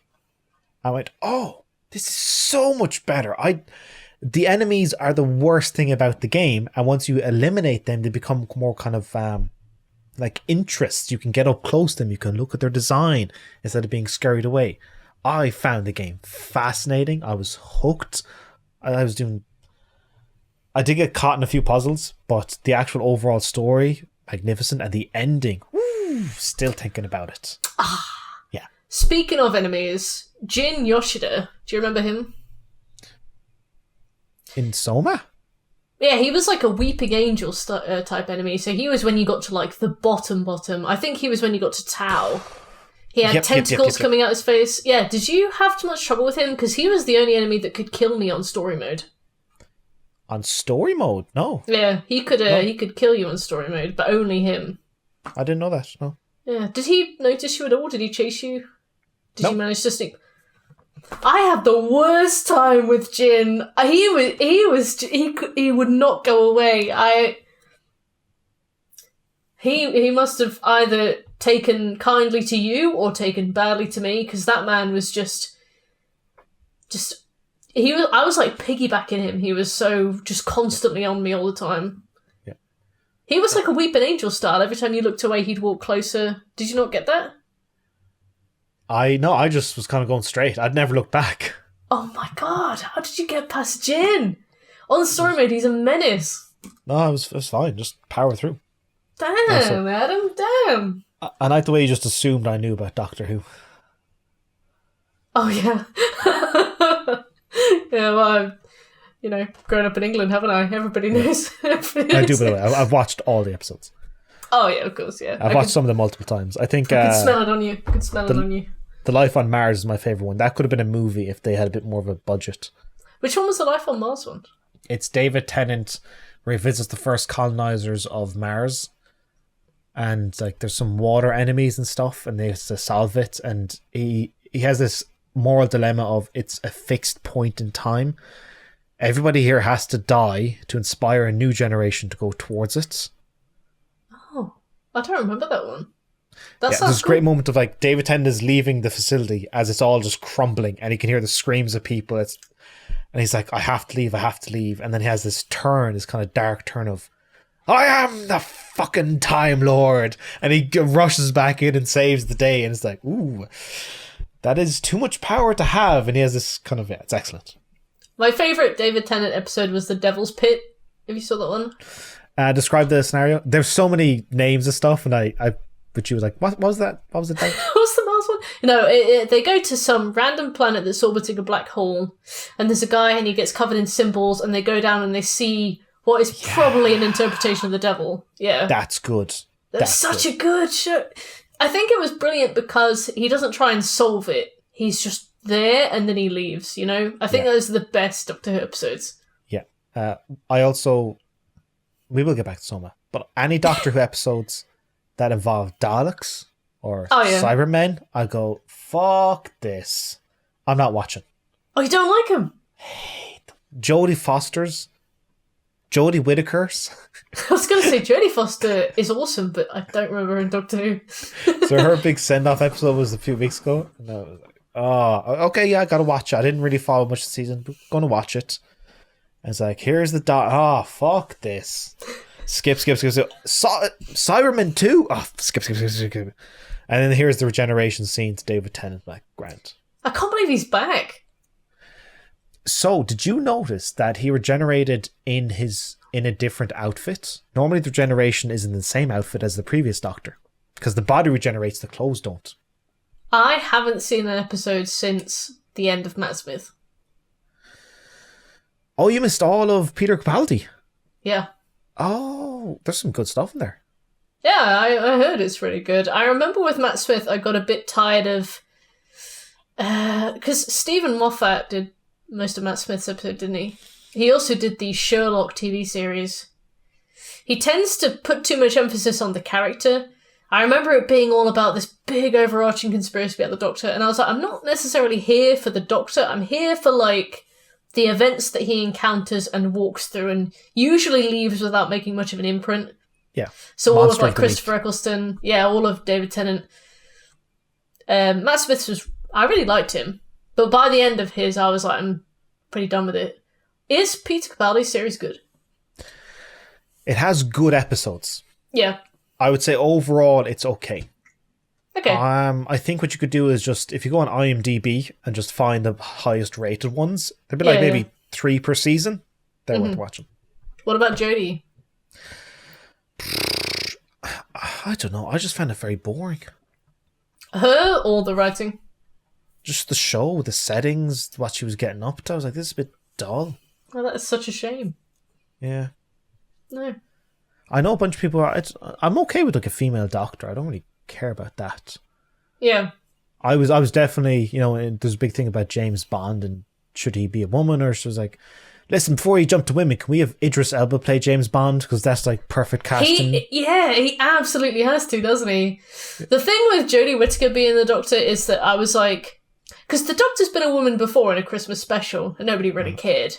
But it's like, if you're going to make her a woman now, you've got to give her the best episode you can to get the kind of fence-sitting fans on board. And from what I heard from fans of the series, they didn't do much with her. And it's like, you're only going to make it harder for them to make it a woman in the future because people are going to attribute it to her gender and not the writing. Like, you got to give her some good shit to, you got to give her some good shit to work with. As in, folks will even say, it peaked with David Tennant. Matt Smith was like a little bit below that. Peter Capaldi was a bit below that again. And but I think fans who I've spoken to, it was like she's perfectly fine actress. Yeah, she's really good. It's like it's not, and she's done some really good stuff. So but it's like this just wasn't. The writing let her down. She was great in Black Mirror. I really, really liked her. Yeah. It's a shame. I remember Matt Smith became really good when he stopped trying to be like David Tennant. I felt for the first few episodes you tried to do like David Tennant's kind of whimsical, like, explosion of exposition and his kind of like almost like ADHD back and forth. And then he kind of stopped, and then I really started to like him because he became his own version of the Doctor. Yes, and Matt Smith was great at doing, like, because he's such a tall guy, when he kind of like towers over someone, he kind of bends his head forward and his big eyes, and there's like a sadness there. Yeah. When he speaks about serious stuff, there's like did you ever see that Edgar Wright movie, Last Night in Soho? I've seen scenes from it. I know he was in that, wasn't he? So Matt Smith's in it. Yeah, he's fantastic in it. Yeah. So when the occasional dark moments happen in Doctor Who, which are some of my favorites, Matt Smith plays them as this, like, despite his age, he's like early 30s, the actor. Really? Comes off like as an old, tired soul. It's like, nailed it. Yeah. I don't think Jodie Whittaker ever got that opportunity. No. From what I heard, the writing did it really dirty. Yeah. So SOMA. Oh yeah, that game. How early in the game did you realise what was going on? Oh, a while. Also, I felt called out again by your SOMA video. I was like, oh, people recommend SOMA. It's just like Bioshock. I was like... Oh yeah, because it's underwater. I was like, that's what got me into playing it.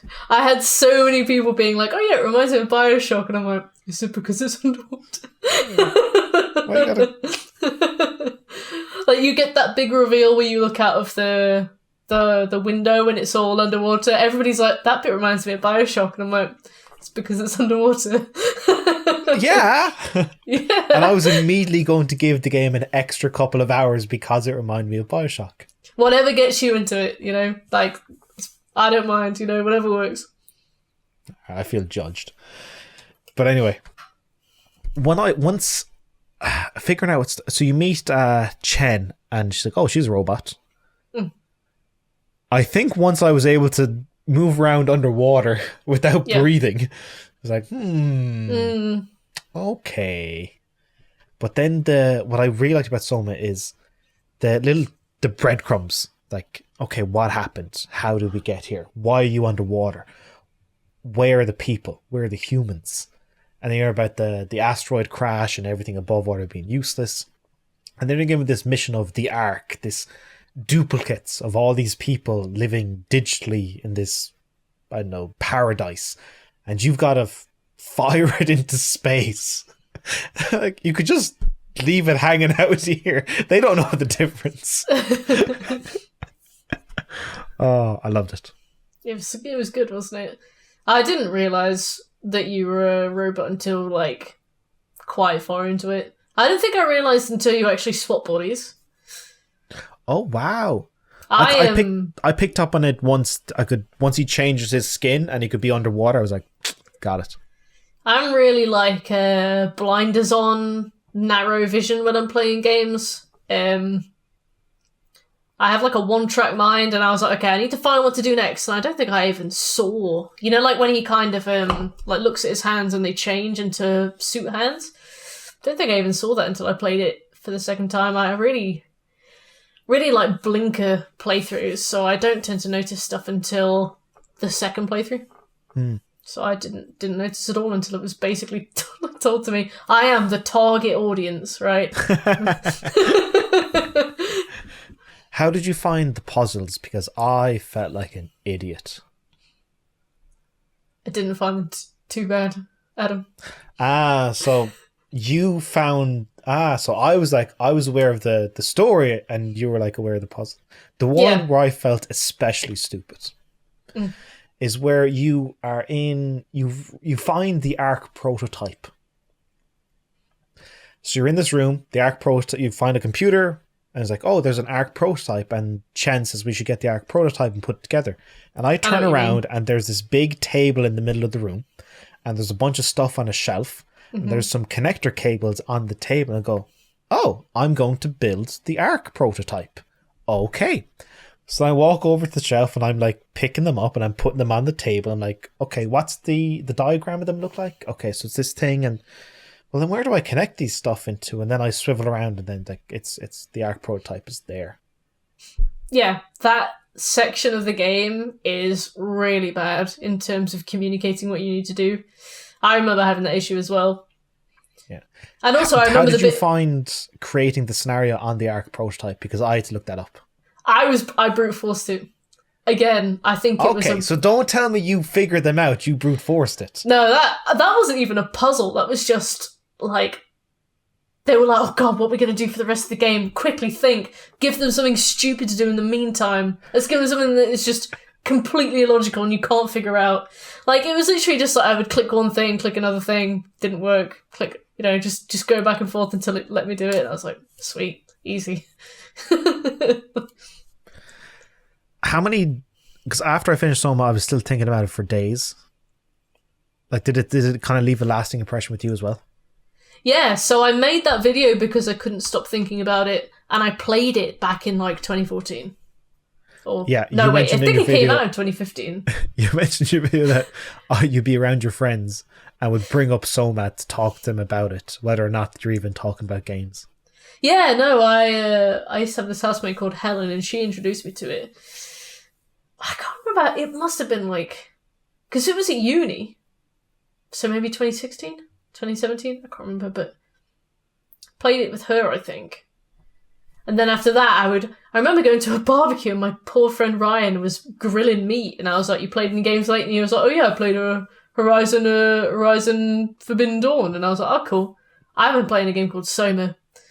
And that poor fool made the mistake of asking me what that game was about. Oh. Stuck there grilling meat, you can't just leave. You can't just politely excuse yourself. I was like, well, Ryan, do I have a story for you, my friend? Oh. That man was captive to the meat while I explained to him this game. Have you heard of existentialism? Yeah. If you had a copy of you, which one is the original and which one would you kill? And he's like... I'm just trying to make sausages, Kirsty.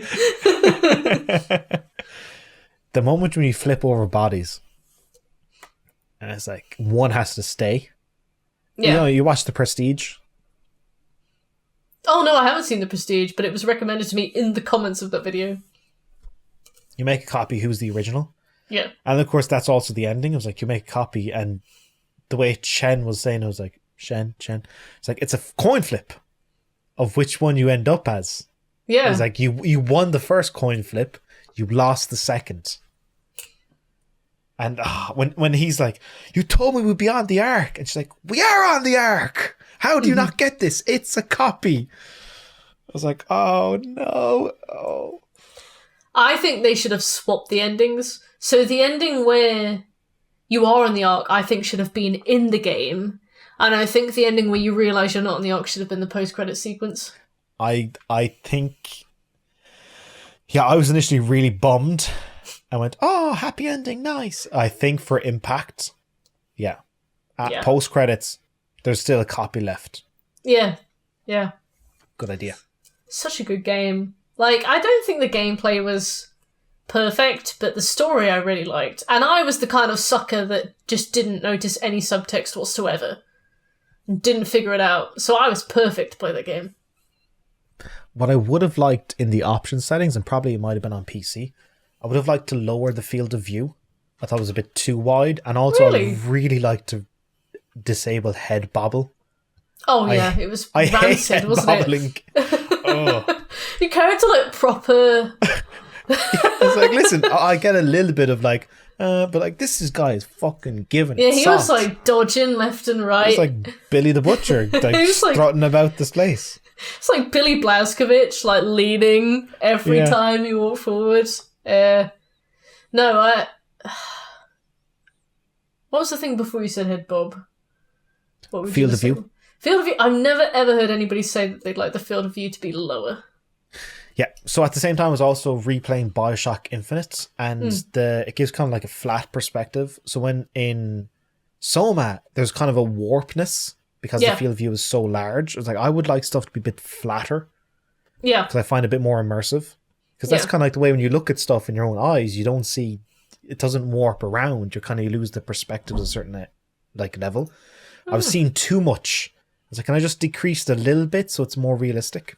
Interesting. No, I didn't notice that myself. But that's interesting. Yeah. I find everything a bit too narrow. Like, I know folks on shooters, they want the field of view as wide as possible to see oncoming people. But for immersion, I want it kind of brought down a bit. Survival horror games usually have a really small field of view as well, don't they? Yeah. I can't remember what game I was playing. Madison is a game that came out this year, and I think that one had a field of view so small that it was like ludicrous. It was literally just like looking around like that. Then you turn around, something makes you shit your pants. Yeah. You're now starting to cover more media other than just games. You've done Ready Player One and The Boys. On a technical question, I feel, including subtitles in the capture, is that like a design choice, or is that for people who are hard of hearing? You cut out for a second there. What'd you say? So now that you're covering media such as Ready Player One and The Boys, in your capture you have subtitles, closed captions. Is that a design choice? Because I find that kind of unusual. It's not a design choice. It's more how I just watch it. Okay.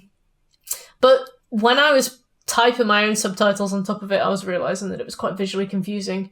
But I do need it for the scenes where I'm showing an actual scene from the show. So maybe I need to start doing it where there's no subtitles, but if there's a bit that I want to show from the show, I need to put subtitles in it. But no, I'm kind of worried about my Sekiro video, which is going to be subtitled in English. And I'm speaking. I want them to listen to my voice, not listen to my voice and read completely different words. Yeah. It's a weird one, isn't it? I think people will know what to do. Because your voice will have, like, the trail of logic, right? Well, that's the hope. In theory. Ready Player One. You made a really good point in your video. Oh, no, actually, go back to your SOMA video. Okay. At the beginning of it, you made this really sweet thing of like, oh, and thank you everyone for like 30,000 subscribers, and my mom is really proud of me. Cheers. Oh, that's really quick. My mum has always found video games to be like a complete waste of time. Yeah. I remember when I used to stream on Twitch, she used to keep saying to me like, you know, you can always stop if you want. You could always stop. And I'm like, thank you, Jane. Thank you. I will keep that in mind. She's like, you could always stop. Because obviously I work full time. She's like, you could always get a weekend job as well if you need some extra money and if you want to make friends with a new community. I'm like, thank you, Jane. Thank you. I'll keep it in mind. If I ever want to work at a leisure centre, I will keep your advice in mind. Because obviously nobody wants to work a second job on top of a full-time job at all. But I was like, all right, cool. But as soon as I started making videos and as soon as they started to pop off, she was like, my daughter talks about video games online. And it was a big moment for me. It was a moment of acceptance. And I was like, every time I make a video, I send her a link to them. And she's like, I don't understand, but this is lovely. Well done. I've had a similar thing with my parents of they do not get it. No, yeah. So I had the really nice thing of when I did my travel video in Sunny Beach, Bulgaria. I was like, that's something they can actually watch. And only last weekend, my mom wanted to watch it in like the living room, the actual like on the TV. Mm-hmm. I was like, okay, it's a 6-minute video. I'll get some beers. And then it was her first time ever watching one of my videos. Yeah. And she was in me like, that's you. And like, I kind of a wild intro. And like her mouth literally dropped as she was going through stuff. It was like, oh, what? You did this. It's like, yeah, I recorded everything and I made a video about it. I was like, and then she laughed a couple of points and I made some like offhand remarks and some jokes. She's like, this is so wild. I'm so proud. Oh, that is so lovely. Yeah. So you get like your parents finally get a window into your life and you're like, I get it. Yeah. Did your parents ever critique your language? Because my mum says I swear too much. They've only seen one video, and I didn't swear in. Well, I did swear in it, but no. But I don't Very think you family swear, friendly. actually. But I was getting blasted. I was drinking like 12 drinks and getting smashed. It's not family friendly. But your thing of swearing too much, I don't think you do. Oh. My mum was like, you say the F word far too many times. Maybe it was just one video. Maybe I was just particularly enraged. I can go like at least 5 or 6 minutes in some of your videos without hearing any swear. Not for Janie. Janie's appalled. Did you ever I had to reel myself in a bit a few years ago. I did a video about Doom, and it's a 23-minute video. And Which Doom? The 2016. Okay, cool. And then I counted 20 times and said fuck. I went, that's not too bad. That's too much. I was like, it loses all weight if you say it once a minute. Wasn't that game so good though? It was excellent. Did you ever do the online? Oh wait, Trophy Hunter. You did the online, right? Yeah, I loved the online. No, you didn't. That online was so sucked. funny. No, making your own. No. Oh, it was brilliant because it was all just lads and dads. You know, it was just 45-year-old men getting home. The wife wants the TV in an hour. You sleeping on the sofa because you accidentally made a comment about her sister, so you crack open Doom 2016. I would see the same names every time. It was just me and the boys. Yeah, and that comment about sister is, she looked very, very good this weekend. Yeah, in the doghouse. Yep, gone. No, I was like, why did you marry her? Yeah. What I'm saying. Well, you marry her if you like her so much, and it was just obviously the same as Blackadder. There was a guy called Blackadder, Diego Costa. There was a guy called Diego Costa. Just all these names. There was a guy called like Nordic something, and I saw him on PSMP. Just all these names. I started to become acquainted with them, and every time I got on, I'd be like, "Oh, it's Blackadder again." And I was nice. Like, "You're on the sofa again tonight, Blackadder." You know. Oh, okay. That I can get on board with. No, I love that. My online stuff was making maps and just grinding for the trophies. Gotta embrace it. The lads and dads lifestyle. I should become a lad or a dad. I was like, I gotta pick the kids up from the football game in 18 minutes. But I have one final game on Doom 2016.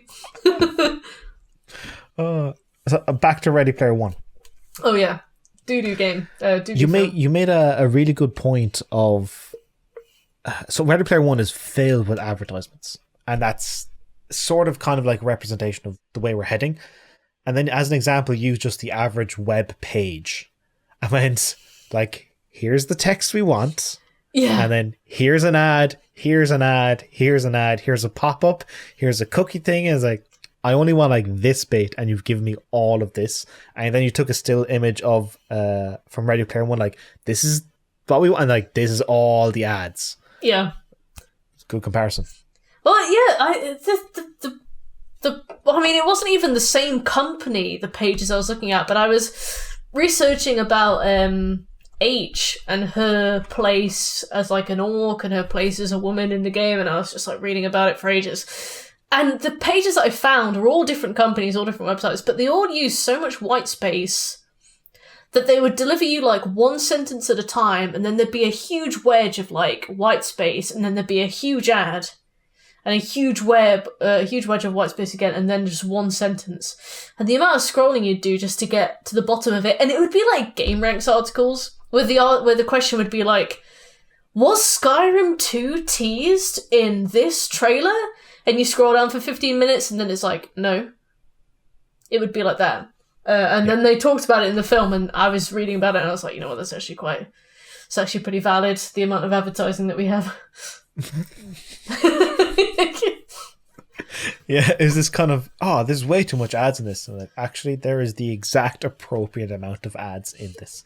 Yeah, he was like, we can put adverts on 80% of somebody's view before they have an epileptic fit, and I was like, yeah, it's pretty fair assessment. Yeah, so put ads on 79.999% of somebody's view, and they can tolerate it. Mm-hmm. the movie as a whole, I found it was fine. Did you read the book? No. Apparently the book is better. I heard the book is worse. Oh, we should really? both read the book, and then we have a boxing match to decide who's right. Why a boxing? Oh yes, the YouTuber boxing match. Yeah. I boxed for 3 years. If I lose, You're gonna kick my ass. I have to walk into the sea, right? Okay. What height are you? 5'4". I'm 5'9". All right. I'm just gonna just long jabs all day. Can you kick in boxing? No. I That's should know that. I have a coaching qualification. Kirsty. You know what? Yeah. Anything goes. Oh, okay. 6 beers first. You gouge my eyes out. I give you a good kick. We see how it goes. Yeah, I will go eye gouging and fish hooking. You'll go immediately. I kick to the balls. Yeah, it's the only way. Yeah, you'll probably win then. Did you ever watch some of the early UFC fights? No. You could punch dudes in the dick.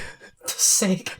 And I went, listen, folks, if everyone have unarmed combat, the fact that you can't do groin shots, they do a groin shot and 5-minute rest, 5-minute rest, it's a legitimate technique, you know? I used to box with a guy whose specialty was kidney shots, which are illegal, but people would be... Oh, that's kind of behind, isn't it? Yeah, it's like the lower back. It's too close to the spinal. You piss blood. You piss blood. That's the reason why you don't do kidney shots. Because obviously it's where it all goes. But I just remember being like, you go, Sam. As long as you can get away with it, you go for it. Proud of you. Yeah. Do you ever take a liver shot? No, there's so much going on in there. I'm like, I don't know which bit's which. Yeah, the liver shots are... What I've been told is that your whole body shuts down. Because if you hit a certain way, all these enzymes get released. It's just pain. And really? You crumple. Have you ever heard of a fighter by the name of Boss Rutan? No. MMA guy was famous for liver shots. Always would target the liver. And you'd see grown men be like, give it to me. And then a liver shot. And just just crumple. Weeping. No, I always used to take shots to the face.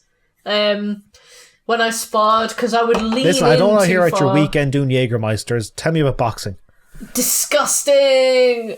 No, I would lean in too far because I was scared and people would just whack me around the jaw and I'd go flying. Because obviously you'd be wearing a head cover, but I used to just get shots to the face, nothing else. Everything else was fine because I would just lean forward because I didn't want to get hit, so they'd hit me very hard.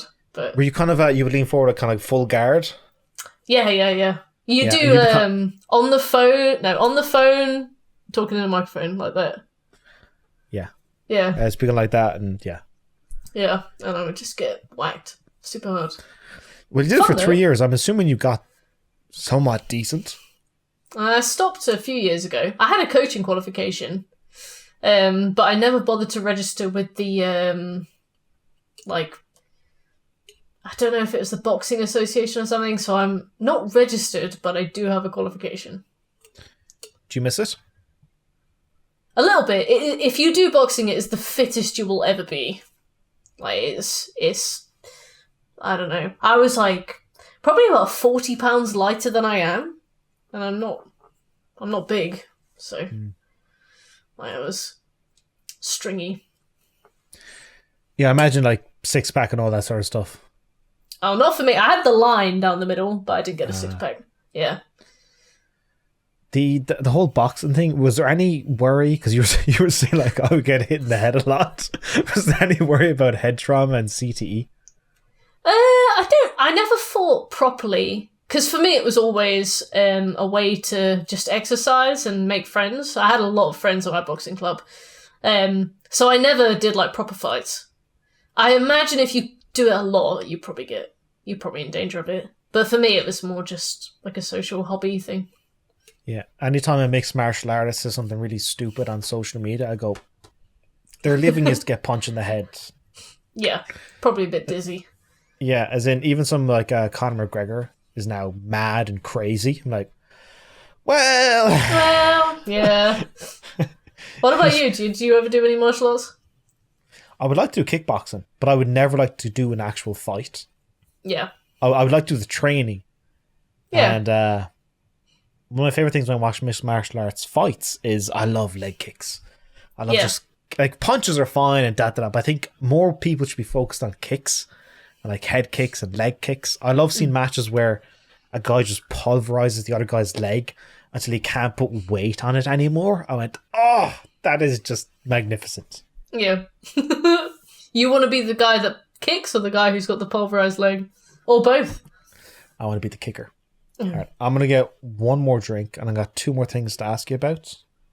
And then we've been going, Mert, Kirsty, what are you doing to me? This is like a 2-hour and 17-minute video. Do you upload these as podcast style things on your YouTube channel? It'll be a video. I'll send you links to ones I've done before. Did I? I didn't actually. Normally when I approach people and say, hey, I'm thinking of doing this video with you, I send them a link to other videos. Yeah, it'll be like, there'll be a blue background and I'll crop us out a little bit so the green bars don't show up. Oh, and then it'll be my name under me and your name under you. Uh-huh. And it'll be kind of like a video podcast. Oh, sick. What are your community called? The McDermott Minions? The McDermotts? As in like mutt dogs? You're making me... Oh, I'm cringing so hard. That's ideal. The baby Guinnesses? You've gone red as a tomato. Oh, Kirsty. That's my job. No, I got it. We The came back and just... McDermott... I know, I got it. I thought about this. No, god damn it. Okay, I realised it's on the toilet. The McDermites. That's where all of the life's great inspirations come from. The McDermites! As in, like, termites. McDermites. No. Alright. It is kind of a Twitch thing, though, isn't it? What, having a community name? Yeah, as in... Okay. First, I want to... Do you have a name for folks who follow your stuff? Sort of, but there is a story to it. Go on. So I couldn't think of a name for my server nor my community. So I called them the K-Boys because it rhymed with gay boys. And now it's been 2 years and it's still the K-Boys. So... Okay. Yeah, it kind of stuck. And turns out everybody on my server is extremely gay, so it fits. Perfect. Yeah. What about you? The McDermites, obviously. My Discord server I called Wonderful People because I was just thrilled that somebody would actually donate money to my Patreon. We just left it as that's an actual fandom or a community. I find referring to people who watch your videos as community as sort of a, not as far as pervasive, but like you put an onus on them of like an expectation. It's like, no, they're people, they're individual people, they're not a collective. They have their own lives, they have their own interests. It's difficult, isn't it? When you want to refer to them as a collective, like you might need to just offhand refer to them. Because I'm not going to call them my fans, because they're not my fans. And it's if I was like a big time singer, and like, oh, these people bought the album, bought the t-shirt, I would consider them fans. Yeah. But for our level, I'm like, fans? Like, yeah, like they watch the video.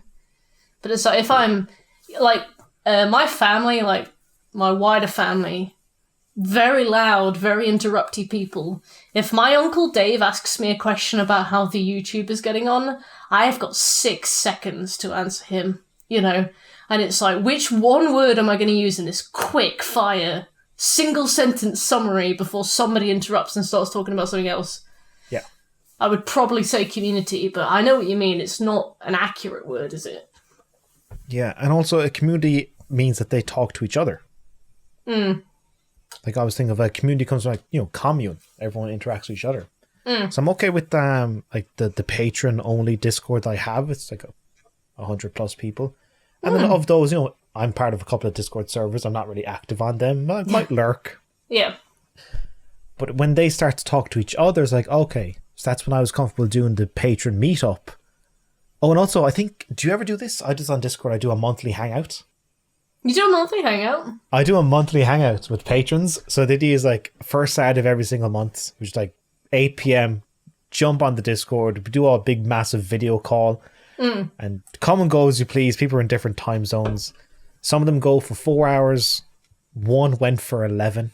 Nice. I was completely smashed by the end of it. I think only Pete, like it was me, Pete, and maybe one other person.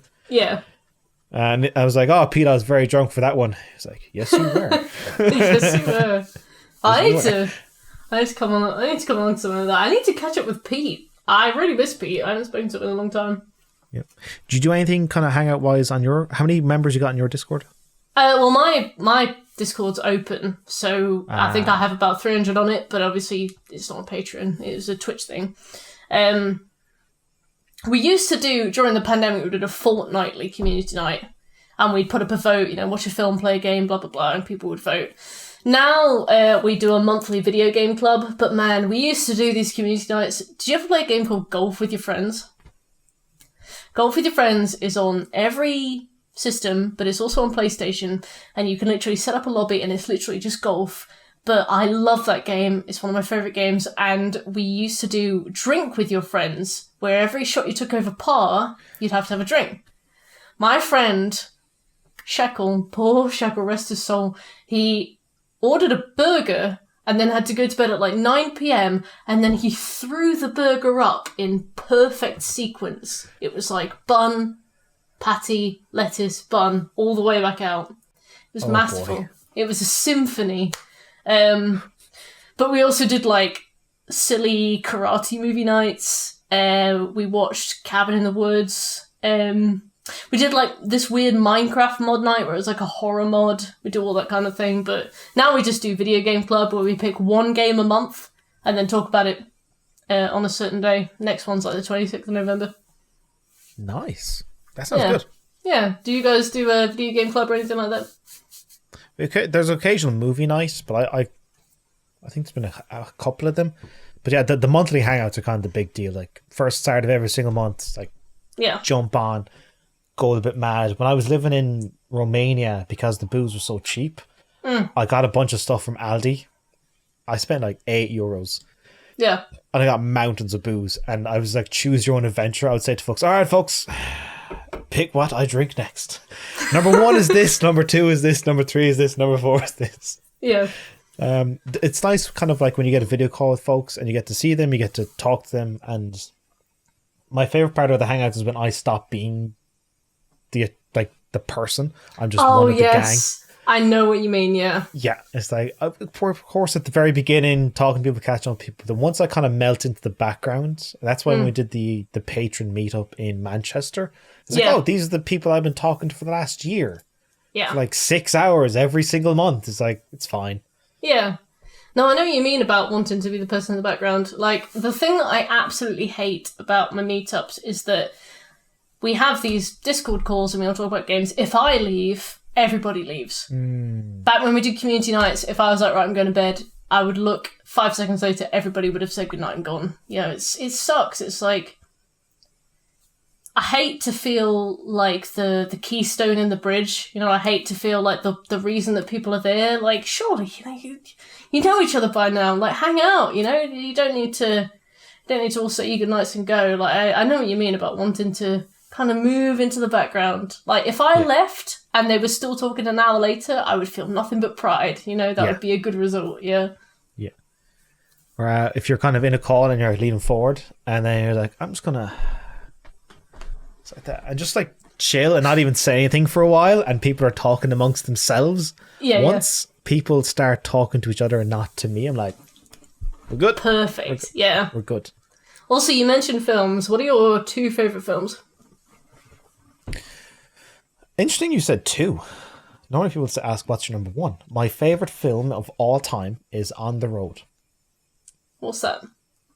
On the Road is based on a novel by Mr. Jack Kerouac, my favourite author. Fascinating life. It was the not the original.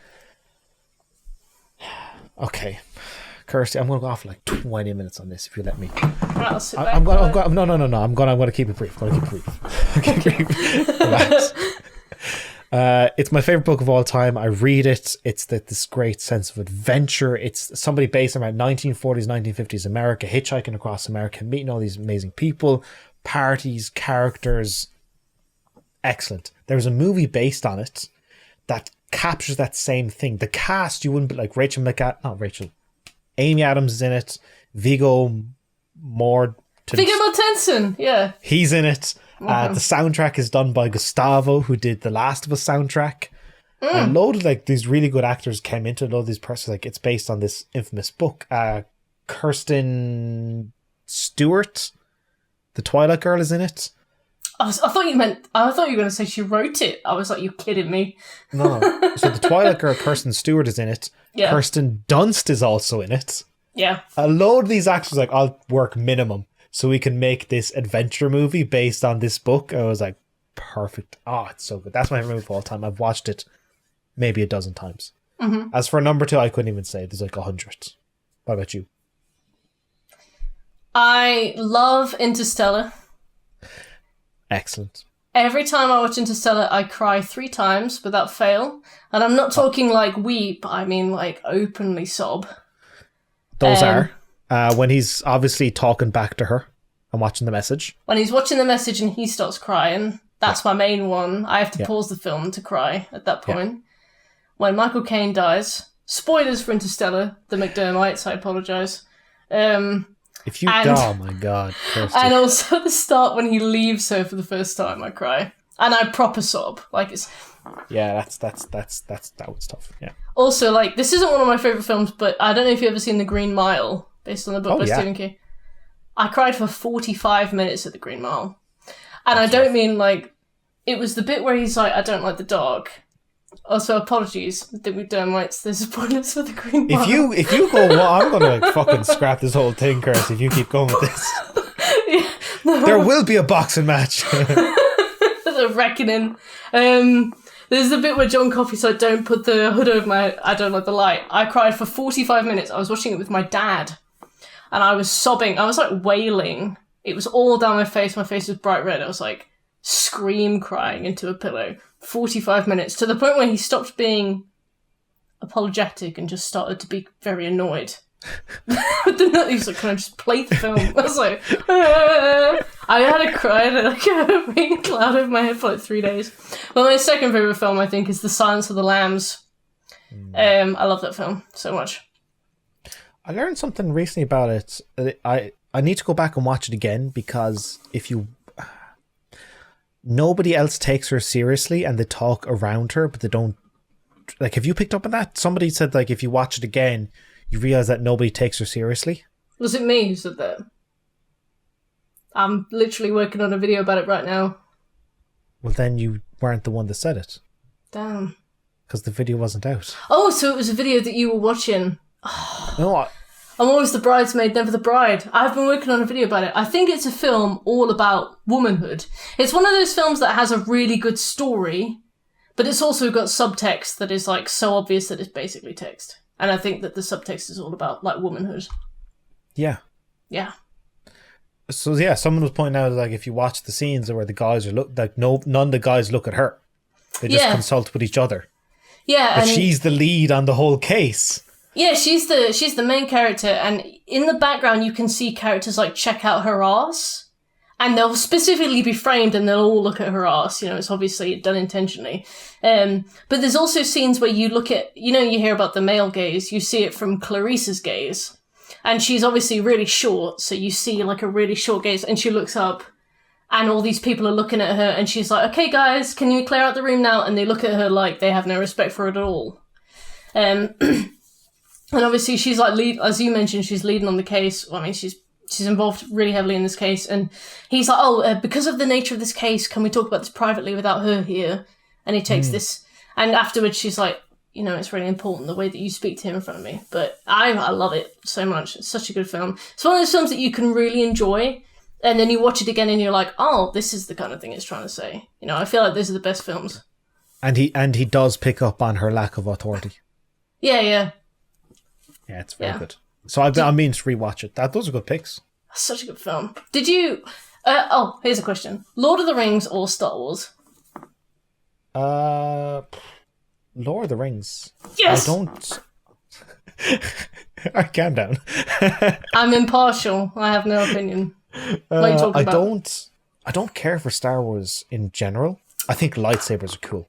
Lightsabers are cool. I also don't care for Star Wars in general. Yeah, I do think Han Solo, the character, is cool. I think the imagination is, for especially like the first one, 1970s.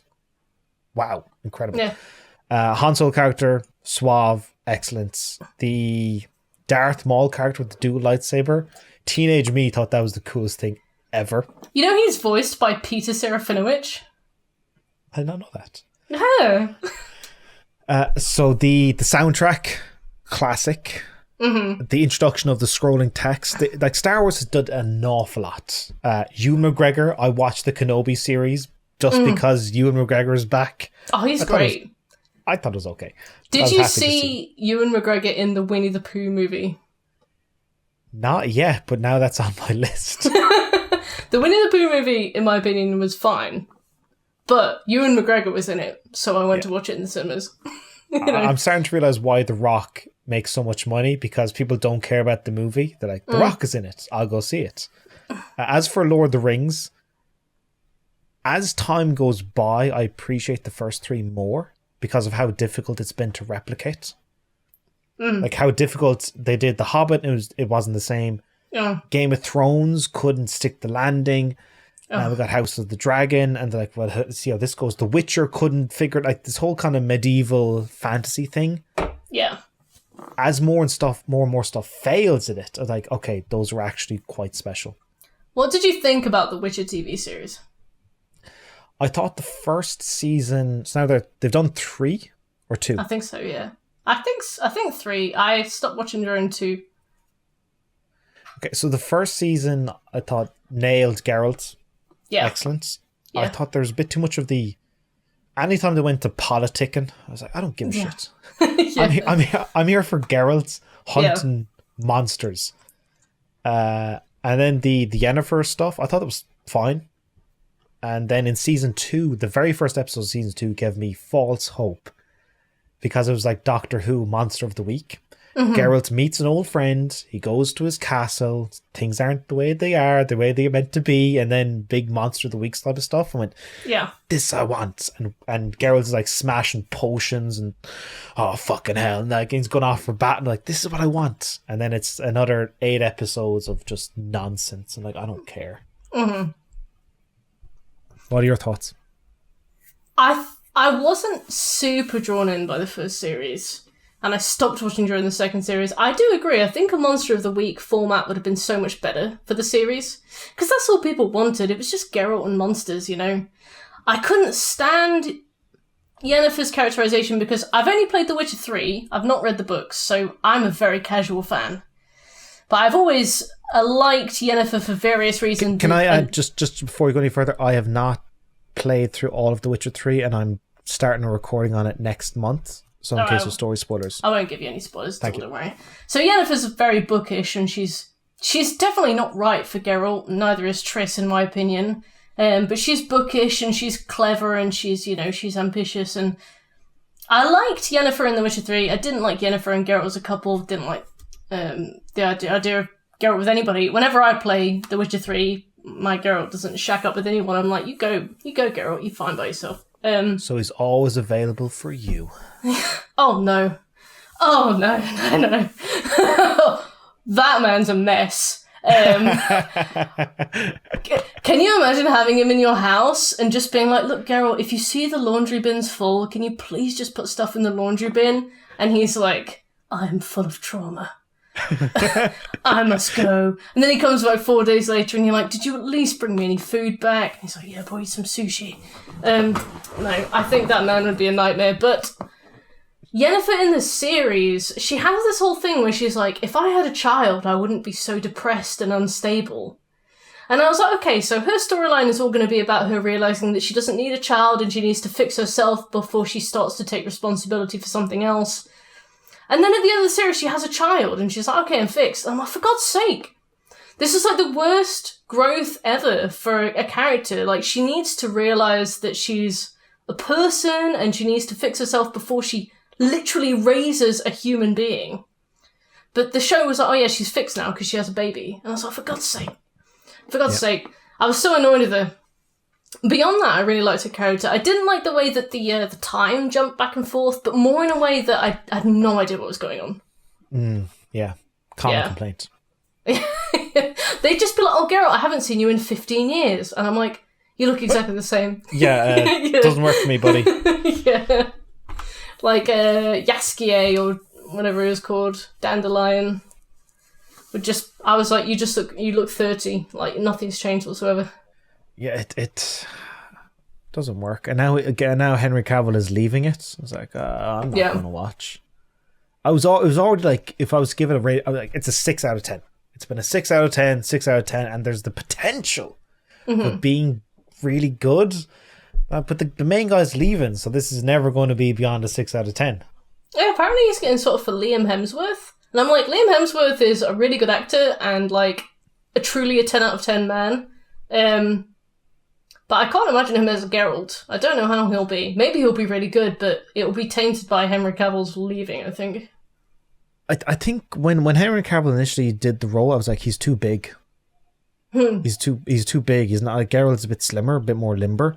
Yeah. But then in the first season, he's that fight scene in the first episode when he's doing like the sword twirling and all this, like, and there's a bit of magic. Perfect. Yeah. Then I started to believe him as Geralt. But Liam Hemsworth is not going to be that large as an actual human being. Yeah. It's like, I don't know I don't think it's going to work.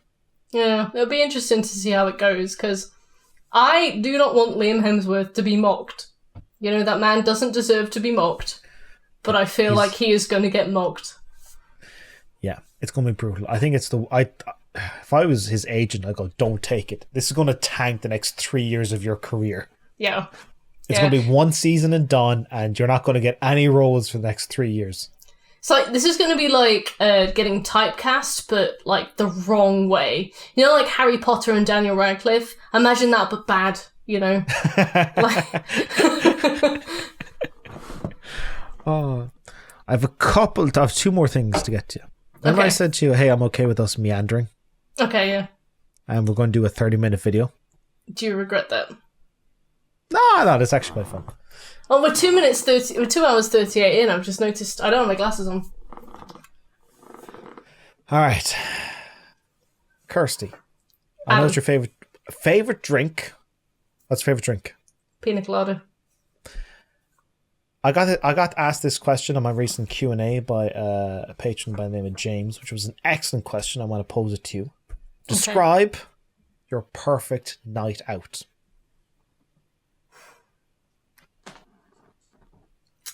I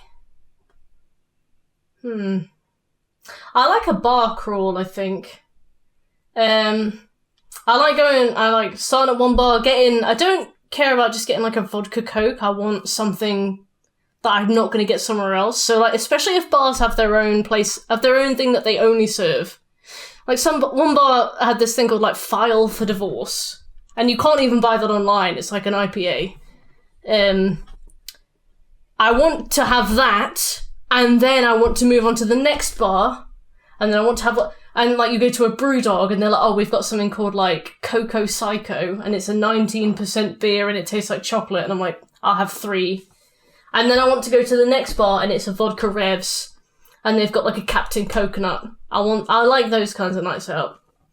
And the problem with those kinds of nights out is that bars tend to kind of stop doing that around like 11 p.m. So, like, sometimes I'll get a proper second wind, and then everybody wants to go home. The thing is, if I want to go to a club, I'm ancient. I'm 26. I'm far too old to be alive.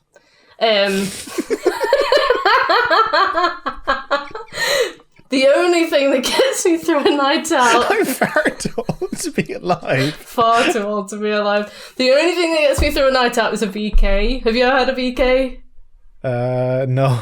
They are trash. They are like teenage drinks. They are literally like J2O bottles, and they will be bright red. And it's like 90% sugar, 10% alcohol. And it'll be like cherry flavour. You drink it, it will keep you going for hours. You know, it's like an elixir of energy. And the last time I had it when I was really sick, but I also ate a raw sausage, so I don't know what caused that. But if I go to a club, I'm like, I'll have 4 VKs, please, and then you carry them between your fingers as you walk around the club. So if I go out to a club, it has to be after a bar crawl is like taken off, and then I'm like, right, and then it's a kebab, and then it's home. Now, I did ask, what's your perfect night out? That is a perfect Not what's night the out. average night out. No, that's a perfect night out. Okay. Okay, that's interesting. So, like, bar crawl, cocktails you couldn't get, drinks you couldn't get, 2 of those, and I'm assuming your night out starts around 7 or 8 p.m. Yeah, you gotta be. And then off into a nightclub, bunch of sugary drinks, kebab and home. Kebab and home. What's your greasy food choice before you go home? Curry cheese chips. That is very specific. Yeah. Because I won't make them myself. It's too many steps.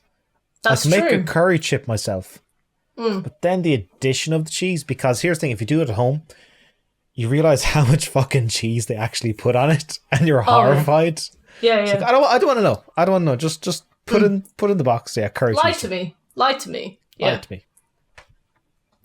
That's interesting. Are you much of a club goer? You kind of said you don't even like clubs. Do you like clubs? If I'm really in the mood for a club, I'll have an awesome time. Yeah. But I wake up early, so I go to bed fairly early. So like I get tired. If I take a nap at 4 p.m, I'll be good for a club. I like them, but I get tired. I'll fall asleep at 8 p.m. if you let me. Bloody hell! What time do you normally wake up at? 9. Like, why? What's with the face? I don't know. That's not early. It's early for me. Yeah. This My is coming from a birthday guy who starts wakes at up. 9. This is coming from a guy who wakes up his entire life after noon. So Remember I have a job and I work remote. My work hours are 9 till 5. My alarm goes off at 9. We have morning meetings at 9:10. So I wake up, sometimes I have the meeting in bed, sometimes I roll out of bed and go. So, like, I wake up at 9 because I have to. I would probably wake up later otherwise, yeah. of course, yeah. As in, my dad sometimes gets the opportunity to work from home. Like, why? Your work starts at 8:30. Why are you getting up at 6:30? Exactly, Mr. Dermot. Yeah, just if I was to write a book on my life, I would call it Commute Time 0.2 seconds. Wake up, turn on the laptop, good to go. Sick. I love that. What does Mr. McDermott do? I'm not at liberty. You can always edit it out, or you could just beep but yourself you out keep when saying, you say it. "Oh, just edit this bit out." I'm like, this is a fucking 3-hour video. I'm gonna have to edit out an awful lot of shit.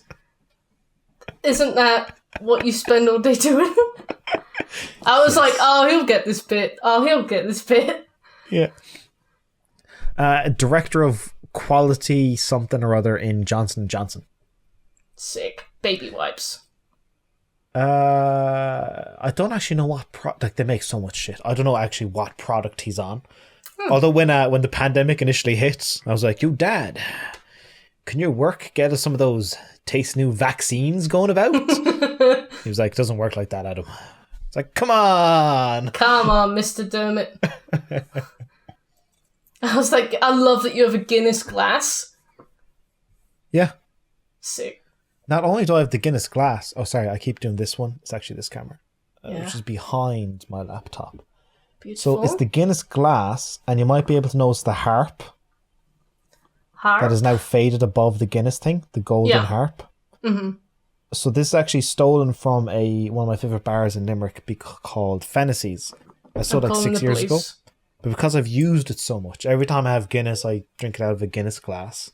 Mm-hmm. Now the harp sign started to fade, so I need to acquire a new Guinness glass. Mm-hmm. I'm going to call the police and report you for theft. Listen, Kirsty. They get those glasses for free. I used to, I mentioned my old housemate Helen. We had another housemate called Chris, who I later came to refer to as Gym Chris, because Chris and I went to the gym together. Remember, Chris used to come home with all sorts of shit. Like, he'd come home with, like, traffic signs. Things like What a brick, like a stop sign. And I would be like, don't you think that people need the stop sign?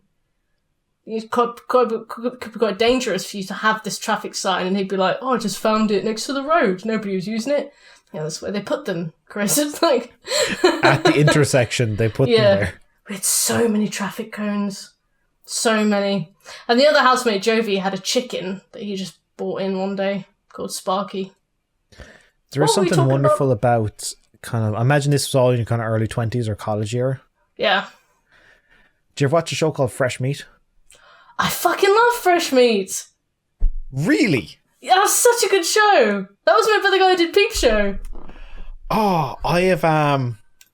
Yeah, but I've literally watched that probably 6 times through. And because I'm quite protective of it, I've gotten a 1080p version of it because it was moved from Netflix. I got a 1080p version and I've backed up onto a hard drive and I've backed up onto Dropbox. So it's always there.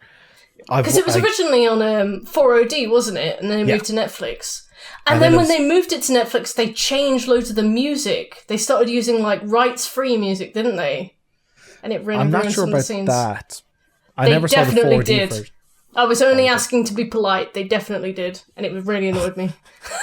Basically, you asked the question you knew the answer to. Yeah, I asked the question I knew the answer to. They originally had like loads of music that was fully lyricked and stuff. Then when they moved it either to Netflix or somewhere else, they changed it and it would be like rights-free, lyricless, kind of just random music. Shite, I might have to try and find the original. Yeah, it's original 4D. Sick. So with that show, it perfectly encapsulates student life. Like, yep, that is... We did stuff just like that. Yep. Yeah. It does push a little bit when they're the house party towards the end of season 4 and the house almost collapses. Like, yeah, that's... Take a bit of liberties. But then at the I think the final scene, not the second final scene of the final season of the final episode, when they're all up on the hill, and like, I think Charlotte and Vaude. Oh no, I said Charlotte. Oregon and Vaude. Charlotte is the actress. Oregon and Vaude, and they're just chewing the mouth off. Like, I'm going to South America. I'm going to write a book. I'll go with you. And then like, just still rolling off the ecstasy from the night before. I'm like, that was, yep. Who was your favourite character from that? I'll go back and forth. I think like each time I watched, I have a new favourite. I think first time around, my favourite was definitely JP because I thought he was just such a... Oh, he's brilliant, isn't he? Yeah. And then next time I really kind of... I liked Oregon and her trying to be a writer and trying to take off and trying to do new experiences, but always being constricted by her upbringing. And these days, Josie. There is no more of a train wreck of a case of a college student than Josie. She was awful. I really hated her when I first watched it, but when I first watched it, I was probably about 17. So I was like, everything you're doing is evil. You're an evil person.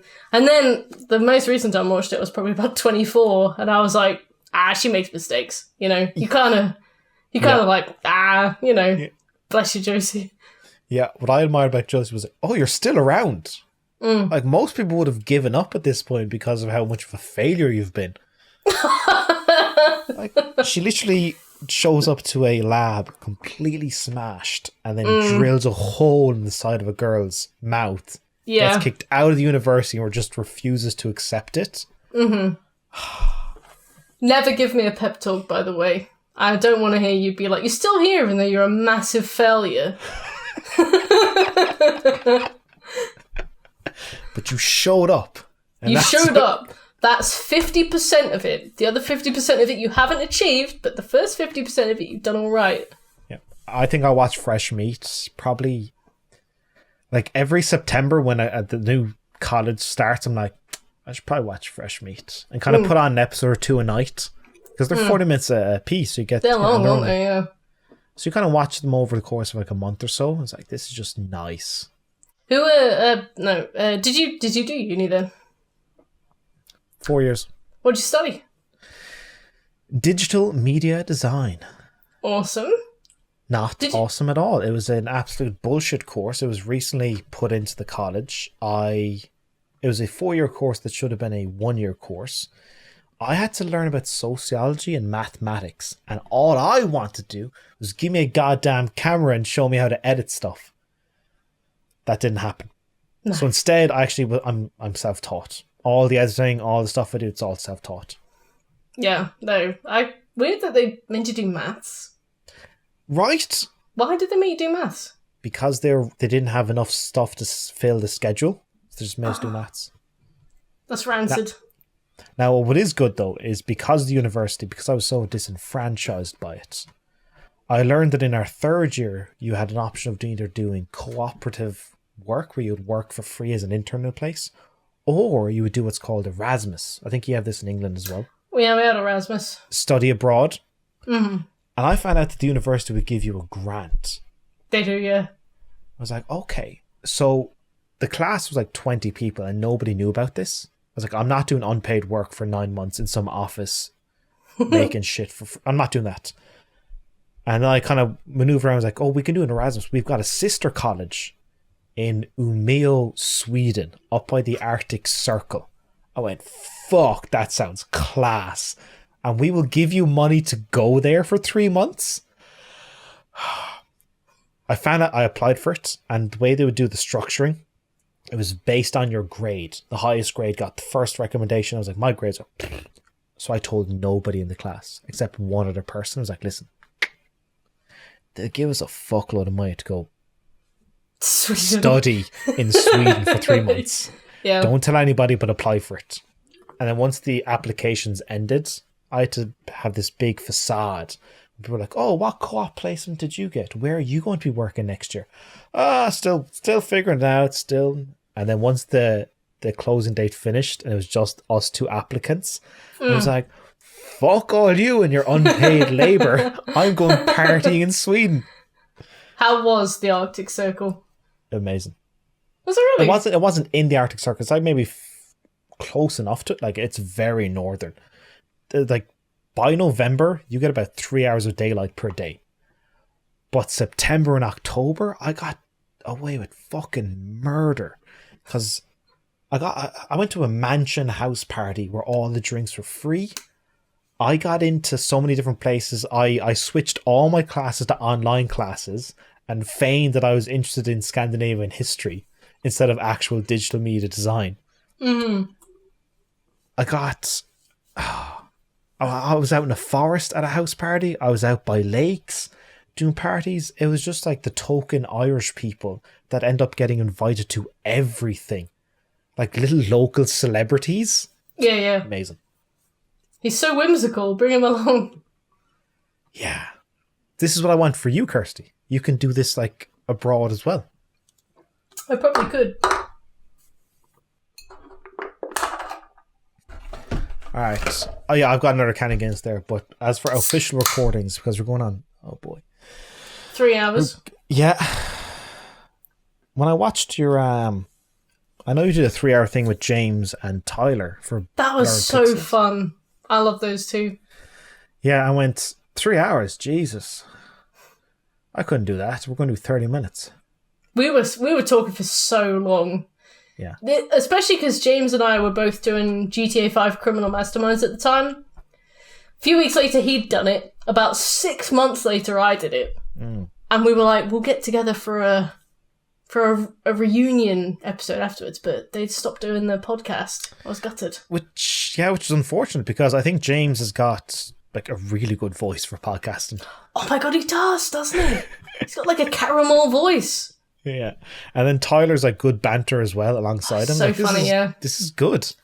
I love Tyler because Tyler's the kind of guy who has the opposite opinion from me on everything, but not in a way that's abrasive or unpleasant. So I'll be like, oh, I hated that. And he'll be like, oh, I love that. And I'll be like, oh, why? And he'll be like, you know, and we'll just talk about it. But, you know, he's not the kind of person who'll be like, oh, shut up, you stupid. You know, we had a really good chat. Yeah. Yeah. With Tyler, it's, oh, I love this thing. And sometimes again, it's like, no, mate, I hate it. Yeah. It's like, why? Yeah. And then he explains, but it's never like, you're stupid and your opinions are dumb. Yeah. It's like, no. He genuinely wants to understand. You know, the two of them are so bright. Like, they're so clever as well. Man. And James, when you were speaking to him, he's only like 17. I know! I was like, man, this guy is so bright. What the fuck? Yeah. In my head, James is 30. He's 30. He's world-weary and 30. He's so wise. Yeah. James, what are you doing? What are you doing in the body of a 17-year-old? Go and be with your people. Go and do a Sudoku. Like, come on, man. All right, let's close with... Okay. It's a question I like to ask some folks. Your dream video project. I'm going to write you a blank check. You get to have as many or as little personnel as you want. You get to have whoever you want. You get to do whatever you want. Dream video project.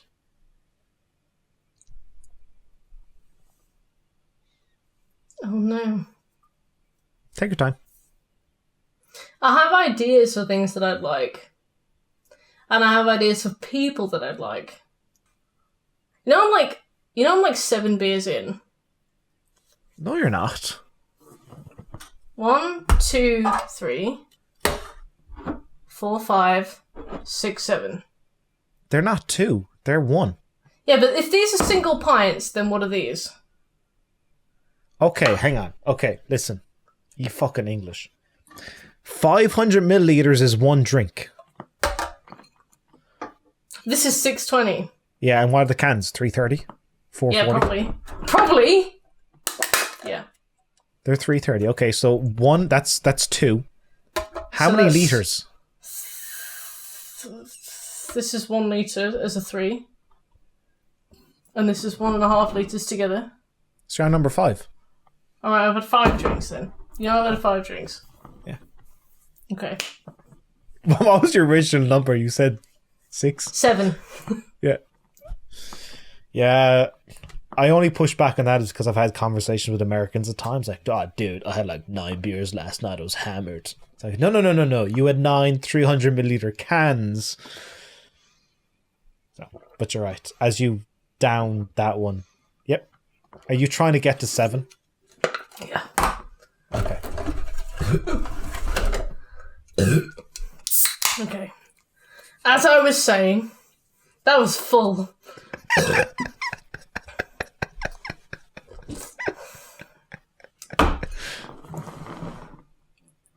Yeah, how do you like... Yes, please. Switch gears there, please. I can't remember what I was talking about before.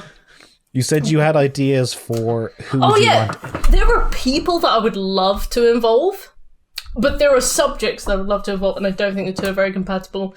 Like, for example, I'm a massive fan of people like H-Bomber Guy, Folding Ideas, Jenny Nicholson, Wendigoon. Wendigoon watches my videos. Ah. He comments on them. Mr. Goon, thank you. And then there's subjects. I've always thought about doing, like, I played every Souls game, and this is my opinion, but that's dry as fuck. But there's also, like, if I was to reinvent the accessibility of a Souls game, this is what I would do, but I would get doxxed, so I probably wouldn't do that. Sorry. In my head, I won't have to lower the volume on your track for that little bit there. That's fine. The McDermotts can handle it, Oh. right? I don't know. The thing is, I like talking about games and media, but it just seems so small in comparison to like a massive media-based video. I don't know. My dream video project would just be a live stream of me at a big party full of YouTubers getting smashed and playing beer pong, and it would get 3 views, and I would be so happy. It would literally just be me meeting all of my inspirations, having 15 drinks, being sick on the driveway, and then going home. Perfect. Yeah, Perfect. that would be ideal. What about you? As for me, it would be... I would like to do a 5-part series, travel series in America. I would like to do Las Vegas first, because I not only want to see the strip, but I want to see the old Las Vegas. Where do the workers go when they're not working? Yeah. I want to see the Vegas of Hunter S. Thompson. Mm-hmm. I absolutely want to get loads of drugs. I love Vegas. Yeah. I want to get loads of drugs. I want to do as much. I want to get a top-down convertible. I want to drive real fast, do real stupid things. That's Vegas. I want to do like Middle America.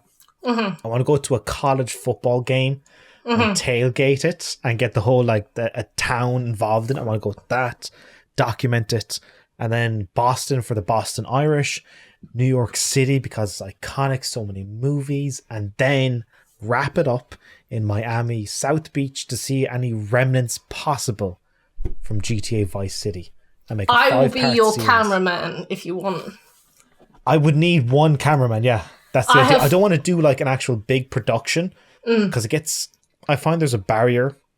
Because when I was doing my travel video, if I were to show up with an actual cameraman and a boom mic and an actual microphone to put in people's faces, you change the dynamic. I would like to just take a snapshot of it. But the moment you bring in big cameras and lights and you've ruined it. It's dead. To be more authentic, so I would at most one camera person and smartphones only. Yeah, it's always been my dream to do a road trip across America. And the thing is, I know that I would regret that as soon as I started it. Because when I do a road trip from my house to my parents' house, it's 4 hours. When you do a road trip from one side of America to the other, it's 100? Probably more. Yeah. I would regret that. But I've always wanted to travel across America. And I did Las Vegas because my grandma's sister lived in Las Vegas when she was alive, and I went. And for the first time in my life, I had waffles, strawberries, and cream, and it was the best food I've ever had. And it was delicious. Nice. She used to live there. But the thing I loved about Las Vegas was that it's known as this gambling location, but you don't need to gamble at all to enjoy it. I went when I was 14, and I think again when I was 16 or something, because I have family around there. And you can there was a hotel that had a zoo, there was a hotel that had an aquarium, there's a hotel that had a mummy exhibit, and next to the mummy exhibit was a buffet, and I had a buffet next to a dead corpse from thousands of years ago, and there was Camelot, and, Spamalot, and Cirque du Soleil, and all these places, and you could spend weeks there and not gamble once. There was a hotel called the Venetian that had a river running through it, and you could gondola rides along it. Yeah. And you go up into the Trojan Horse, and there's a toy shop in there. I loved Las Vegas so much. I would love to go back to Las Vegas. Yeah, as my cameraman. Yes. Although you'd probably have to supply the phone because I have a Sony Xperia something because I was rejected for a credit check for whatever else I applied for. Oh, you're on bill pay, is it? Yeah, I have a contract. Get on the ghettos like me. My contract's just finished. I can now apply for another contract. Where are you going with your contracts? Join the real world. Bruh. Okay, bruh. So, contract phones are designed to die a few months before the contract ends, so that you pay off the last of your contract and then start another, so they get an extra 200 quid. This bitch has been alive beyond the contract limit. I have maintained this. Okay, so here I push back and say, how much in total have you spent on the phone? I don't know. It's 20 quid a month. 20 quid a month for how many years? 18 months. Oh. That's actually pretty good. I was going to say I buy my phone second hand, so I bought a €300 phone 3 years ago. It's about 100 a year. That's not too bad. Yeah. The thing is that this is the only reason I got this and not a more expensive one is because I applied for a more expensive one and I got rejected on a credit check basis. So listen, I would be a sap that was paying 40 quid a month for a phone. Listen, all those prostitutes and cocaine, they really don't do well for your credit score. But I love prostitutes and cocaine. I don't understand. I know, but do you want a nicer phone or do you want nicer prostitutes? No, it's not the prostitutes and cocaine, it's the Costa trips that are probably impacting my credit score. Do I need 5 iced lattes a month? No. Do I need 1 prostitute a year? Yes. I don't see why the two need to impact my credit score. Alright, on that note, we're ending. fucking, you're the longest time, I think in total. You might, this is a video in total, I'm thinking of who's been on my channel for the most amount of time. I was going to say Lucy. But if I add up all the video length, you've now surpassed her in one video. So well done. I haven't surpassed her in cuteness. That is almost impossible to any human being on the planet. That is actually impossible. Yeah. But no, it's a pleasure because I can talk your ear off. I could probably have gone on for a few more hours, but we should. Oh no, I'm stopping the recording. I've still got like all of this to finish. Yeah. I just want to make sure the recording is done. So yeah, alright, so folks, go check out Kirsty's channel, also known as MertKayKay. If you listen to her this goddamn long, you'll probably like her, so go check it out. Bye, Thank folks. you, McDermotts. My name is Adam McDermott. Listen, folks. Thank you Welcome for to Kirsty's one and only appearance on the channel because you won't stop calling you McDermott. Thank you for supporting my platinum journey. If I get 100 patrons, I will plant My Name is Mayo on stream in my underwear. I am Adam McDermott. You have to Photoshop your face onto my face when you edit this, by the way. I am Adam McDermott. Thank you, and have a good night.